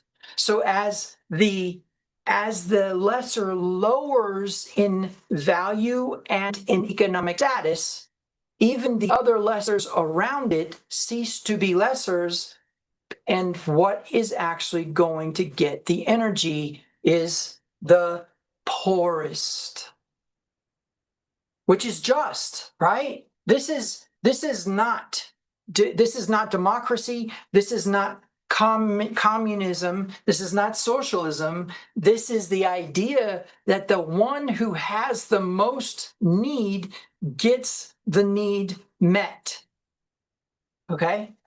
All right. So now you understand that by being the lesser, as they drop and decrease occurs, there is a promise of increase, and the greater is singled out as the one to pour it out. You see, when this lateral system exists, the greater doesn't know they're the one. Now, we call this entire system, you're going to love this. This is the part that's super fun about this. Let me go ahead and get rid of all this red real quick. In geometry, we have a very specific name for it.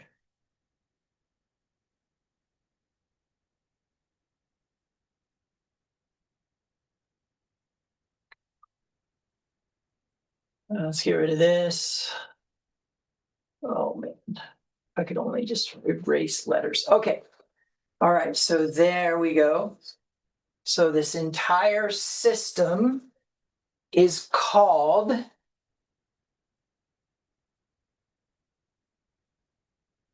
what color do I want to use for this? It has to be something very emphasized. Let's just go with this color right here.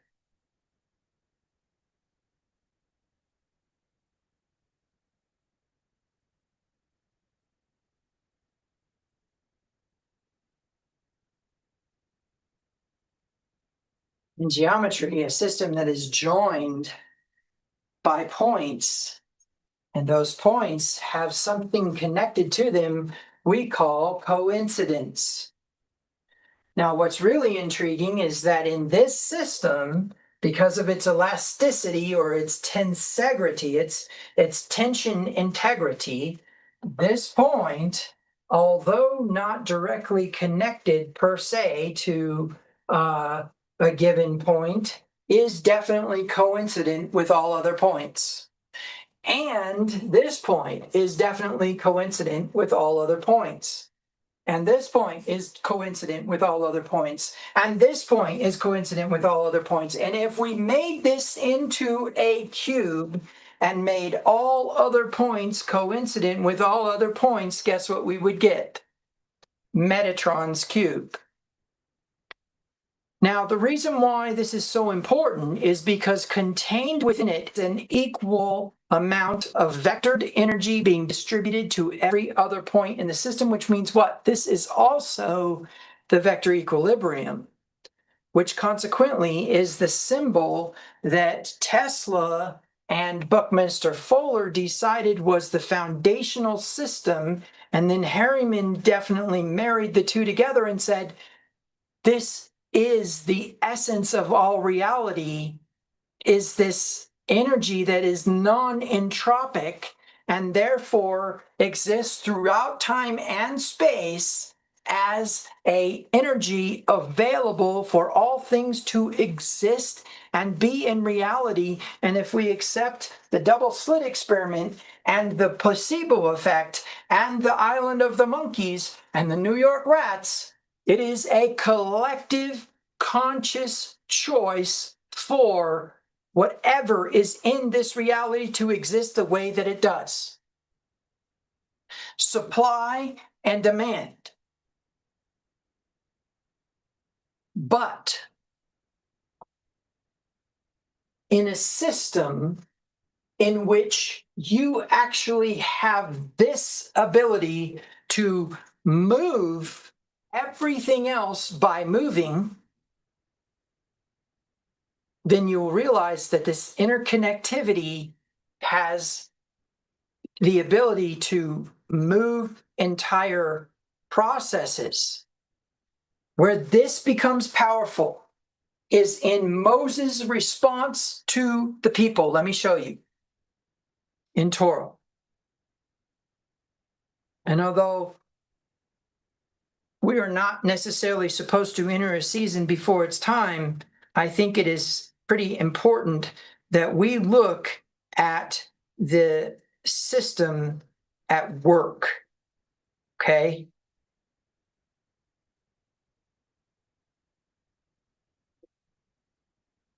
When I say not enter a season before it's time, we're going to look at a Torah portion that is not yet. One day Korah, son of Izhar, a descendant of Kohath, son of Levi, conspired with Dathan and Abiram, the sons of Eliav, and the son of Pelet, from the tribe of Reuven. They incited a rebellion against Moshe, along with 250 other leaders of the community, all prominent members of the assembly. They united against Moshe and Aharon and said, "You have gone too far." The whole community of Israel has been set apart by Yahweh, and he is with us, with all of us. What right do you have to act as though you are greater than the rest of Yahweh's people? When Moshe heard this, what they were saying, he fell face down on the ground. And then he said to Korach and his followers, "Tomorrow morning, Yahweh will show us who belongs to him and who is holy.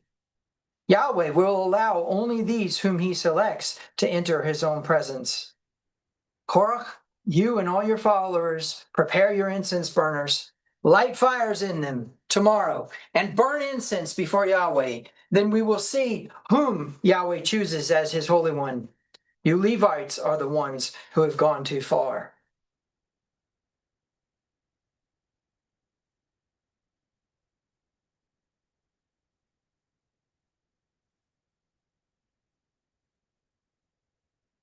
The system is designed with a promise that where there is a contraction, there will be an expansion. And where there is a need for balance, there will be a compression. And that compression will be a responsive energy. Case in point, the mercy of God versus the judgment of God required a sovereign response. Mercy of God says, who cares what they've done? I'm going to give and bestow my benevolence upon them all. I don't care. And justice says, wait a minute, look at these ones. They're consuming and they're not giving. Look at these ones. They are actually hurting each other. They're causing suffering. Look at these ones over here. They are actually stealing it. Why would they steal it? It's free. And yet they steal it.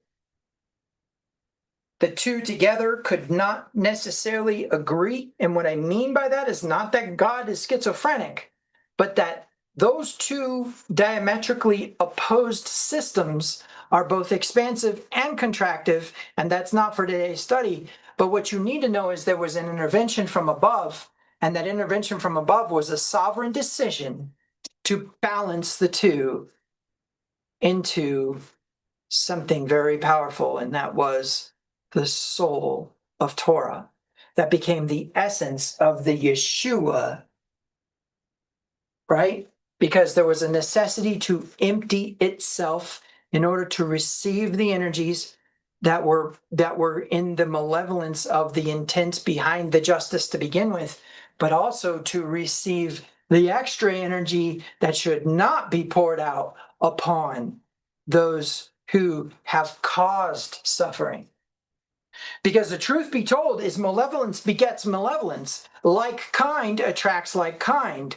You put in what you put in is what you get out, and that is important because that only came as a result of the balance of Yeshua.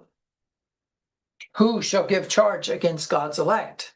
It is Christ, who was crucified and yet sits at the right hand of the Father making intercession for us. If you knew the depth of that scripture, I should say, if you knew the depth of that verse, you would be extremely blessed. Okay. So Korah comes along. There's three very important elements that I think we need to get into here. Number one is that Korah is actually a Levite. The Levites were required to do the labor for the tabernacle. Now, why didn't Levi receive an inheritance? Many believe that it was because Jacob, or because they killed Shechem in Samaria, and Jacob decided that they were not good people, Simeon and Levi. Well, problem number one, there's not really an indication that Simeon ever reconciled that. And so Simeon shouldn't have had an inheritance either. And problem number two is that when Levi joined Moses joined Joshua in the conquest of the promised land, they would have definitely earned their keep. But as it stood, there was no actual inheritance present for Levi. Now, I asked you why, but I'm not going to tell you the answer. I just told you what it's not. It's not as a result of Shechem and the uncircumcised and all that. Although he says what he says, don't let me have fellowship with them, Simeon gets a place in the land of Israel, and Levi does not. And so something else needs to be investigated there. However, it is very important for you to realize Korah is not a priest. Not a priest. And if there's anything you need to understand about priests, it's that designation falls to a very specific set of people. And anybody outside of that designation are not part of that designation. I propose to you that if the priests are the most highly elevated spiritual beings present on the planet, then I would propose to you that that's why they don't have an inheritance. I propose to you that one of the reasons why Levi doesn't have an inheritance is because of its deep spiritual connection to the tabernacle. And therefore, there needed to be a humility. There needed to be a contraction. There needed to be something to balance this back out, because priests were being elevated. Okay? All right. If you understand that system, then you understand why Moses bowed to his critics. What was it? What was happening there? He was going downward, which what? Was designating a greater to activate, to understand. Contraction promises that there will be an expansion. Moses creates the scenario by which they would be tested. So what is that? That is that lateral pull, right? Because you would agree with me, this whole system here is Moses and Korah. But when he gets under Korah, he creates that thing. And thereby there will be a response from a greater. As long as these two are equal, there's no response from the greater. Everything's good. But if this one lowers, this one responds and realizes this one is more valuable and of higher economic status. Resulting in what? A response from the intensification of all power in the universe by what? Drawing energy down from above. Oh, but it gets better. It also works backwards. Let me explain. It also calls up energy from below. Well, what's below? What's below?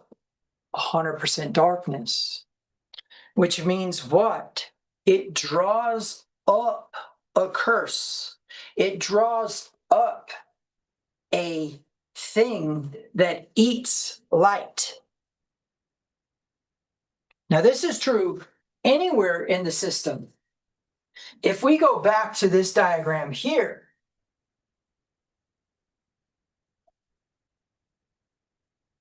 this could happen up here. Either way, there is going to be energy drawn this way as there is a pull this way. Now, why is that so important? Because when we get into the dynamics of human interaction, there's a number of things we need to realize.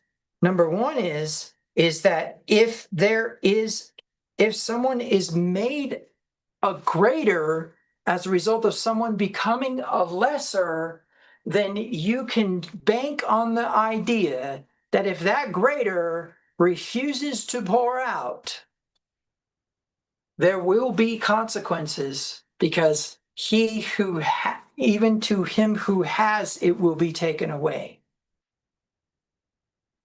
And remember, the earth cannot bear that which does not belong. The very justice of reality, the very balance of reality says this. This is a form of karma, what I'm talking about here. But the way that I want you to think about it is that if it's utilizing the energy from above to activate it, then something amazing is happening. Let me show you what I mean. Going back into this system here, let's look at one more diagram. This is going to be powerful. So remember that I kind of drew this as the human body, right? And so I'm just going to go ahead and put some arms out here, as it were. Weird hands. Diet. Those are weird. Okay. 1, 2, 3, 4, 5. Okay, he doesn't. Okay. And so then we can put this here, and we can do that. And then we have this big old torso with these really skinny legs and feet. Looking good. Looking good. Okay. Now we need the elastic bands. The elastic bands that cause me to have the ability to pivot the entire body. Okay. And now we need something else, and I'm going to go ahead and put it in purple because it is definitely that special.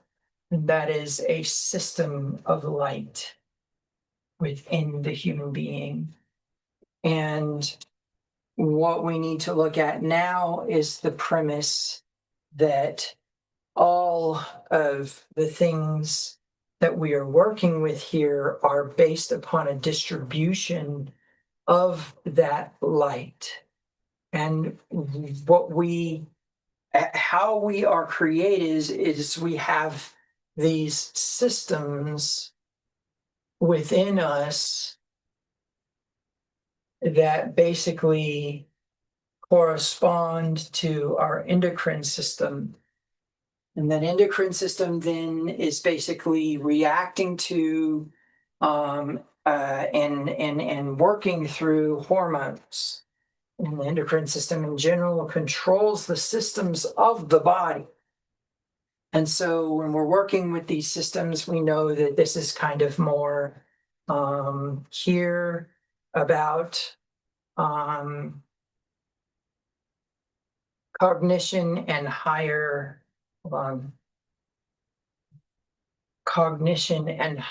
self energies.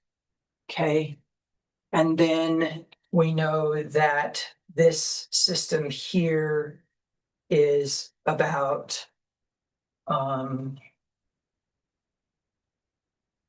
vibrational energies and speech, and also about the metabolism system, the metabolic system.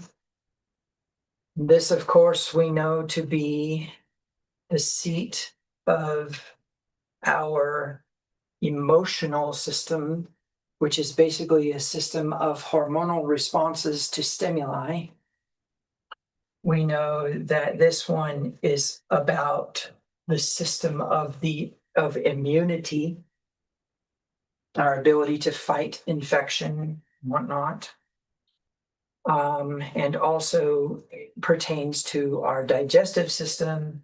This, of course, is our system of reproduction. And this system, which we have become highly neglectful in, is the system of our connection to Earth.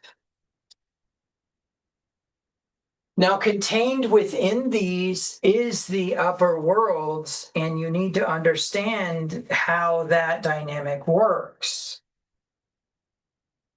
That is not correct. That is correct. Meaning what? There is a transference of energy within the human themselves, and as a result of a downward flow of these energies, a pressure of energy is created. However, because each one of these systems becomes needy within the light itself, in other words, these colors that I have drawn here pertain to these systems, and there is an effective science of light healing. And you know what? I forgot a system here, which is going to be this system right here, and its color is going to pertain to more ultraviolet lights. Okay, and so the whole idea is that within the color healing system of light, we have a location of each one of these energies. But what you need to know is that outward from this point is a lateral connective energy that when some other entity, and I'm just going to draw them as a white thing so that you are reminded of who and what they really are. Okay? Because they are the light. And the only thing standing between you and the Father is the light. They are the light. And so your interaction with them is actually an interaction with the light, which is what? It is the thing that connects you and the intensification of all power in the universe in both information and in relational perception. What do I mean by that? Your relationship with God is directly contingent upon, and this is important, is directly contingent upon the idea that there is no outside God. Okay? The problem that has happened in Christianity is we put him out here and pray to it out here, pray to him out here. We don't realize that that's not what the people of the Bible were doing.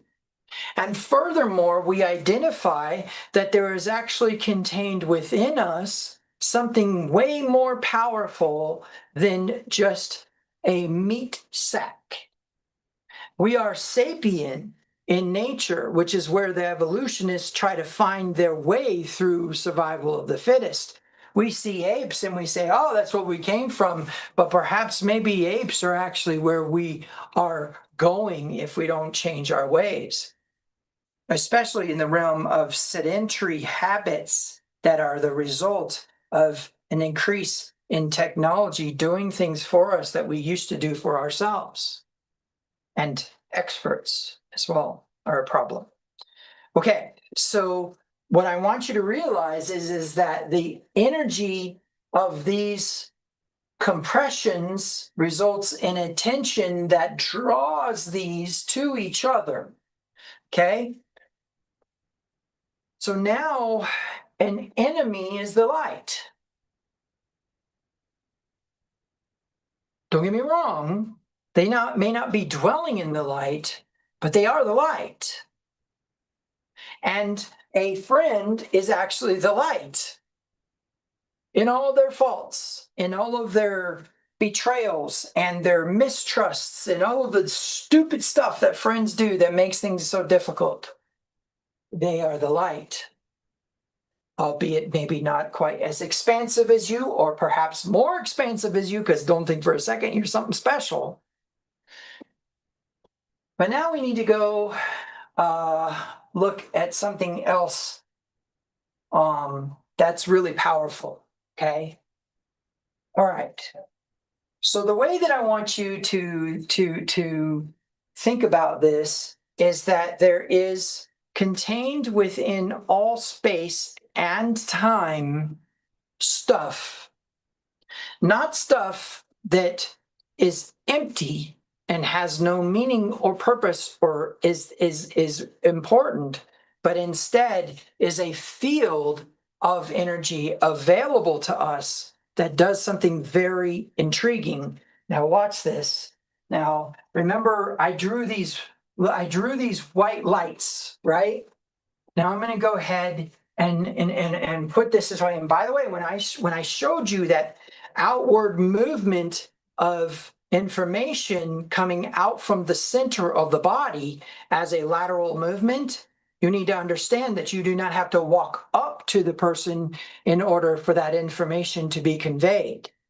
And depending on your training and on your ability to tap into the energy, you can move that long distances. You can move that information long distances. But okay, let's do this. So we have a dude, right? Okay, let's not use that color. I need that color for other things. Let's make a nice tan dude. He's been in the sun a little long. All right. Oh. Okay. And then we have a dude over here. All right, and I'm going to keep the gender the same because if I don't, then we start to get into some other relationship dynamics I don't want to get into today. Now, what's interesting about this? What do we know? Both are Elohim, which means both have the light.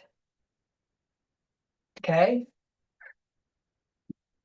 Now, all of the wounds, in fact, let me write it down for you. I'm going to write down the list of the no-nos that need to be not present in the process. Okay? Go here. Number one, wounds, which is a reference to the past. Number two, entitlements, which can fall in two categories, right? Entitlement A is desert. Actually, let's put it this way. Let's say it this way. I deserve. And then B, I don't deserve. Both of those are entitlements, okay? And then three, we have what? Limiting beliefs.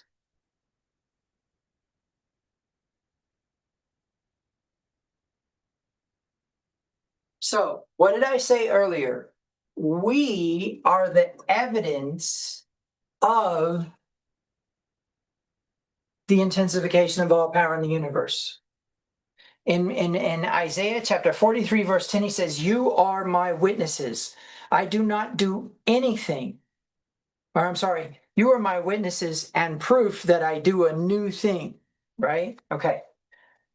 So now we will tie some things in here. We will tie in the idea that there is a projection of energy laterally, the same for every single last human being. Okay. But what's interesting is just like when we had the conflict of the mercy and judgment of God and there needed to be an intervention from above, there is something. What color do I want to use? There is something here that does something to energy. Okay. So let's say that our taller person here becomes angry.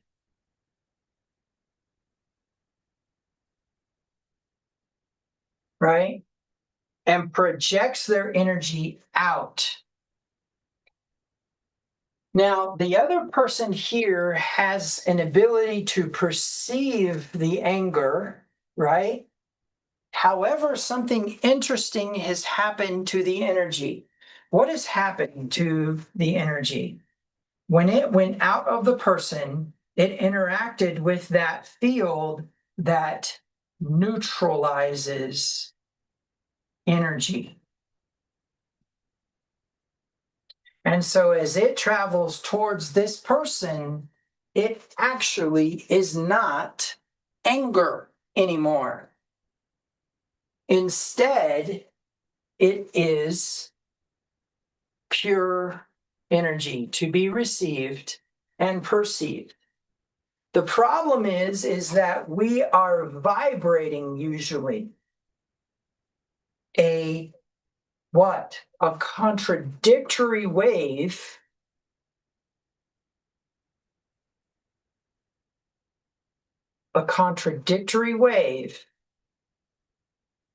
right? Towards the other person. And so even though that the energy has changed its dynamic, the other person receives it as anger,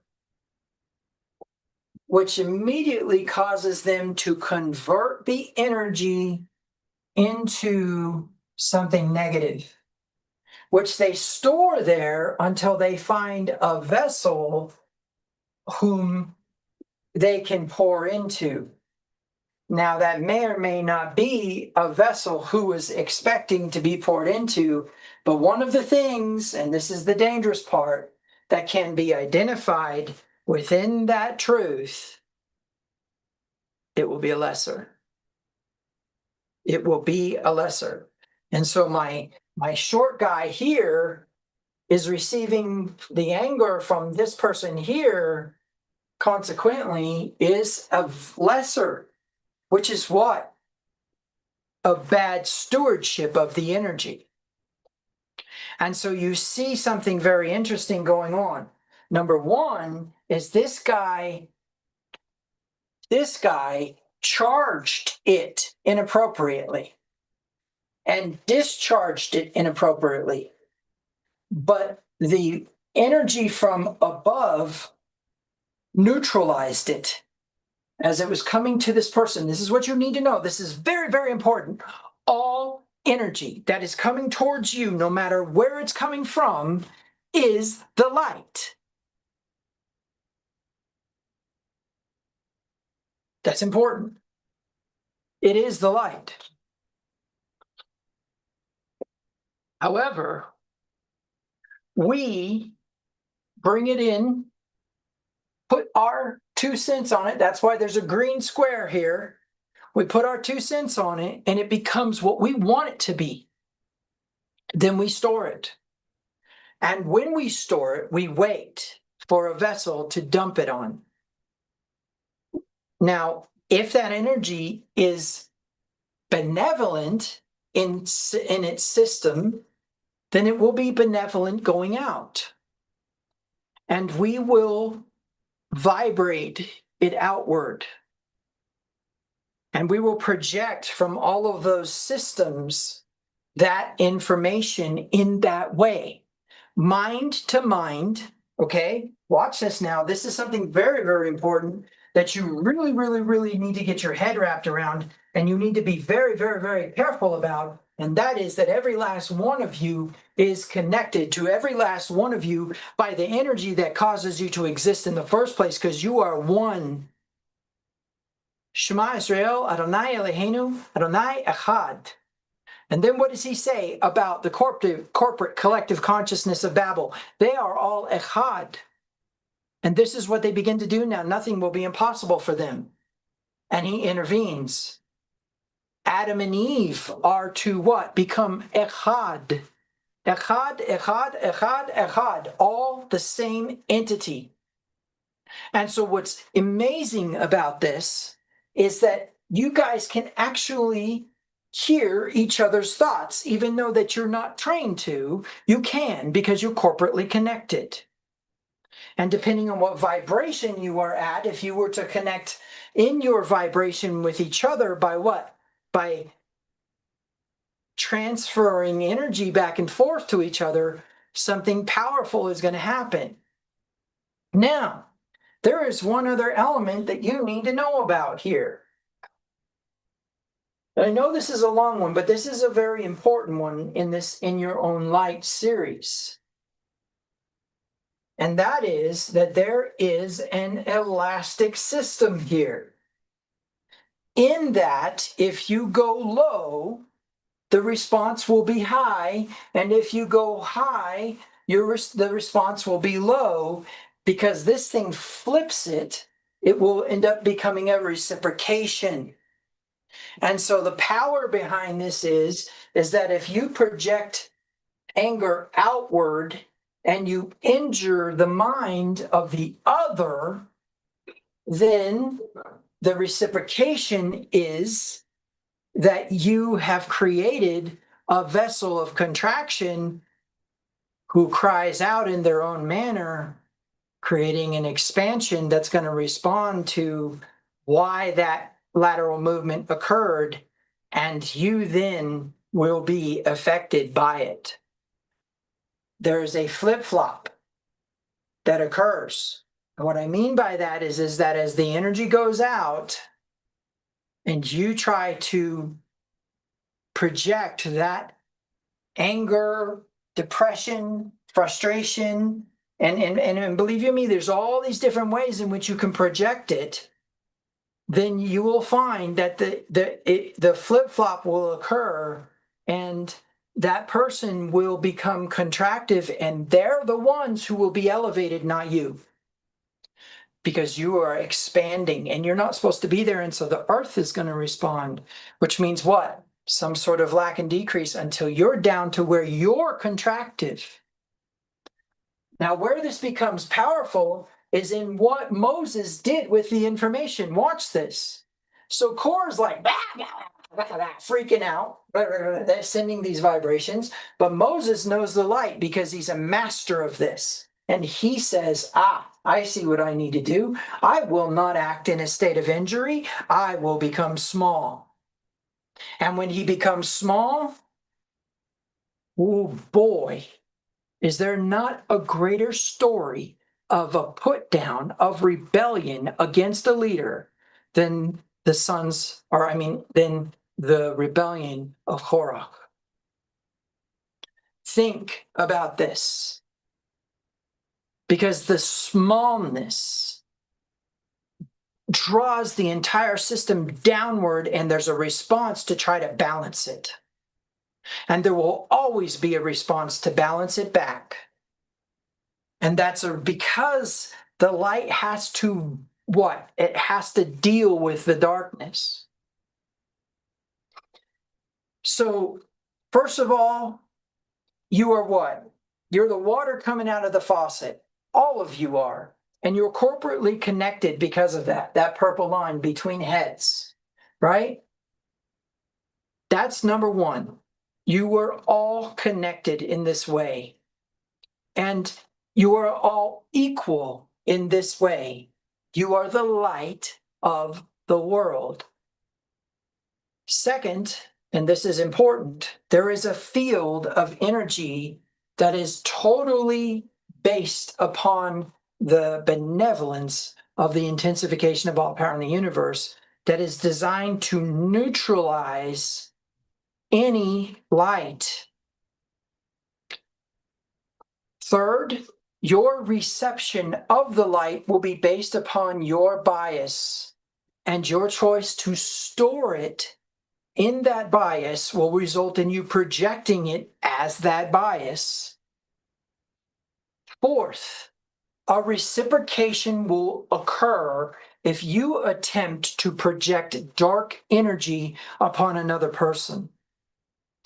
The reciprocation will not be in the form of something happening to you per se, but instead will happen to the person, and that they will be elevated in some way that will be basically taking your riches and transferring them to that one. Because you chose to pour out into a vessel of reception a projection of the light in an appropriate way, the result will be that your position of honor will be removed from you and you will fall. Finally, last but not least, we have the fact that the reciprocation, if you become small, if you respond to the light, remember the only thing between you and the Father is the light. So all things work together for the good, and good comes down from the Father of lights. Then we accept that all things are the light. If you become contractive, then you will draw the light down from the upper worlds. This is a powerful context and a powerful concept. Where is it contained in the 66 book compendium? In the one book that not one single uncircumcised Christian Gentile that they call themselves, we don't have to worry about circumcision. In fact, Acts says that we should mutilate ourselves if we're worried about circumcision. You don't understand the verses in the New Testament any better than you understand finance or martial arts. Okay, so here we are in James chapter 4. James chapter 4. Oh, look at that. What is causing quarrels and fights among you? Don't they come from the evil desires at war within you? Oh man, we don't even need to get into that. You want what you don't have, so you scheme and kill to get it. You are jealous of what others have, but you can't get it. So you fight and wage war and to take it away from them. You don't have what you want because you don't ask for it. You don't ask God for it. Okay, we won't get into that. Maybe in Midrash we'll get into that. But I can tell you right now, he's talking about energy. Even when you ask, you don't get it because of your motives are all wrong, and you want only what will give you pleasure. You adulterers, don't you realize that friendship with the world, the field, makes you an enemy of God? I say it again. If you want to be friend of the world, you make yourself an enemy of God. What do you think the scriptures mean when they say the Spirit of God has placed within us and filled us with envy? But he gives us even more grace to stand against such evil desires. As the scriptures say, God opposes the proud, but favors the humble. So humble yourselves before God. Resist the devil, right? The ego, and he will flee from you. Come close to God, and he will come close to you. Here's another movement of that reciprocation, right? A lateral movement, right? And what happens to the system then? Right? Wash your hands, you sinners. Purify your hearts. None of you know anything about water, but I can tell you, just do it. For your loyalty is divided between God and the world. Let there be tears for what you have done. Let there be sorrow and deep grief. Let there be sadness instead of laughter and gloom instead of joy. Ooh, that sounds contractive. Humble yourselves before the Lord, and he will lift you up in honor. Don't speak evil against each other. Dear brothers and sisters, if you criticize and judge each other, then you are criticizing and judging God's Torah. But your job is to obey Torah, not judge whether it applies to you. God alone, who gave you Torah, is the judge. He alone has the power to save or destroy. So what right do you have to judge your neighbor? Okay.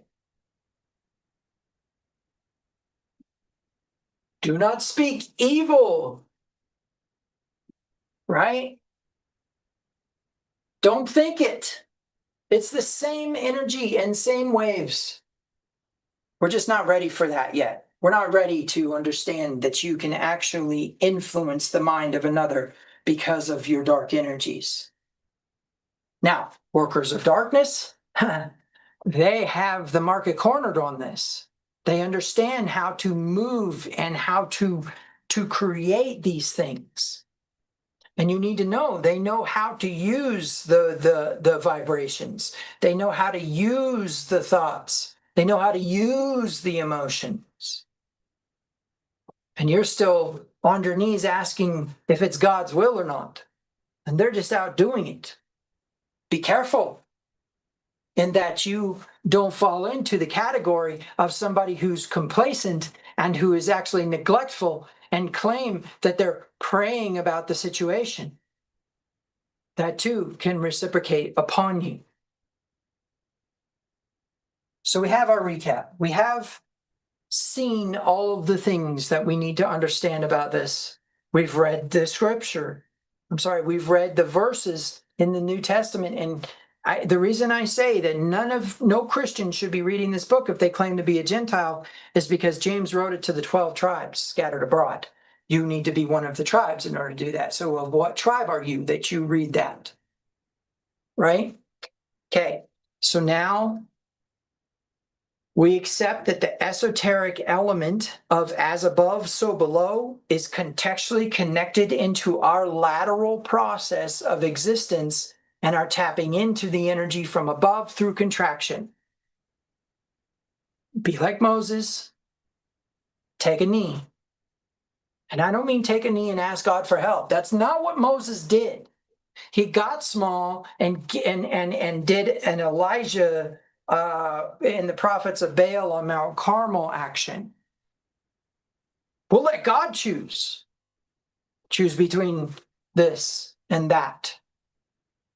Moses had a powerful thought process there because it wasn't about his merit and the fact that he was made an Elohim.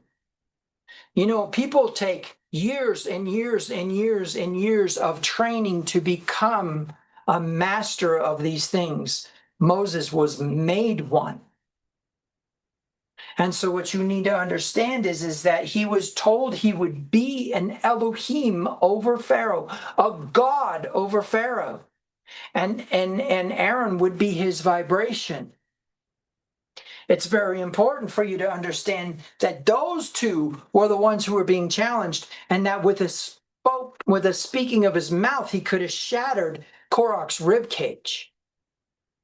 You need to understand that how powerful Moses was and that his face glowed when he convened with the intensification of all power in the universe, whom he was. You need to understand that the damage that could have been done through just the curses that were being brought upon Korach. Moses never had to do the thing that he said, but what was drawn up from below? What happened to those 250 men? What came up from below and what came down from above? And you will get your mind wrapped around the level of smallness. It's a powerful thing.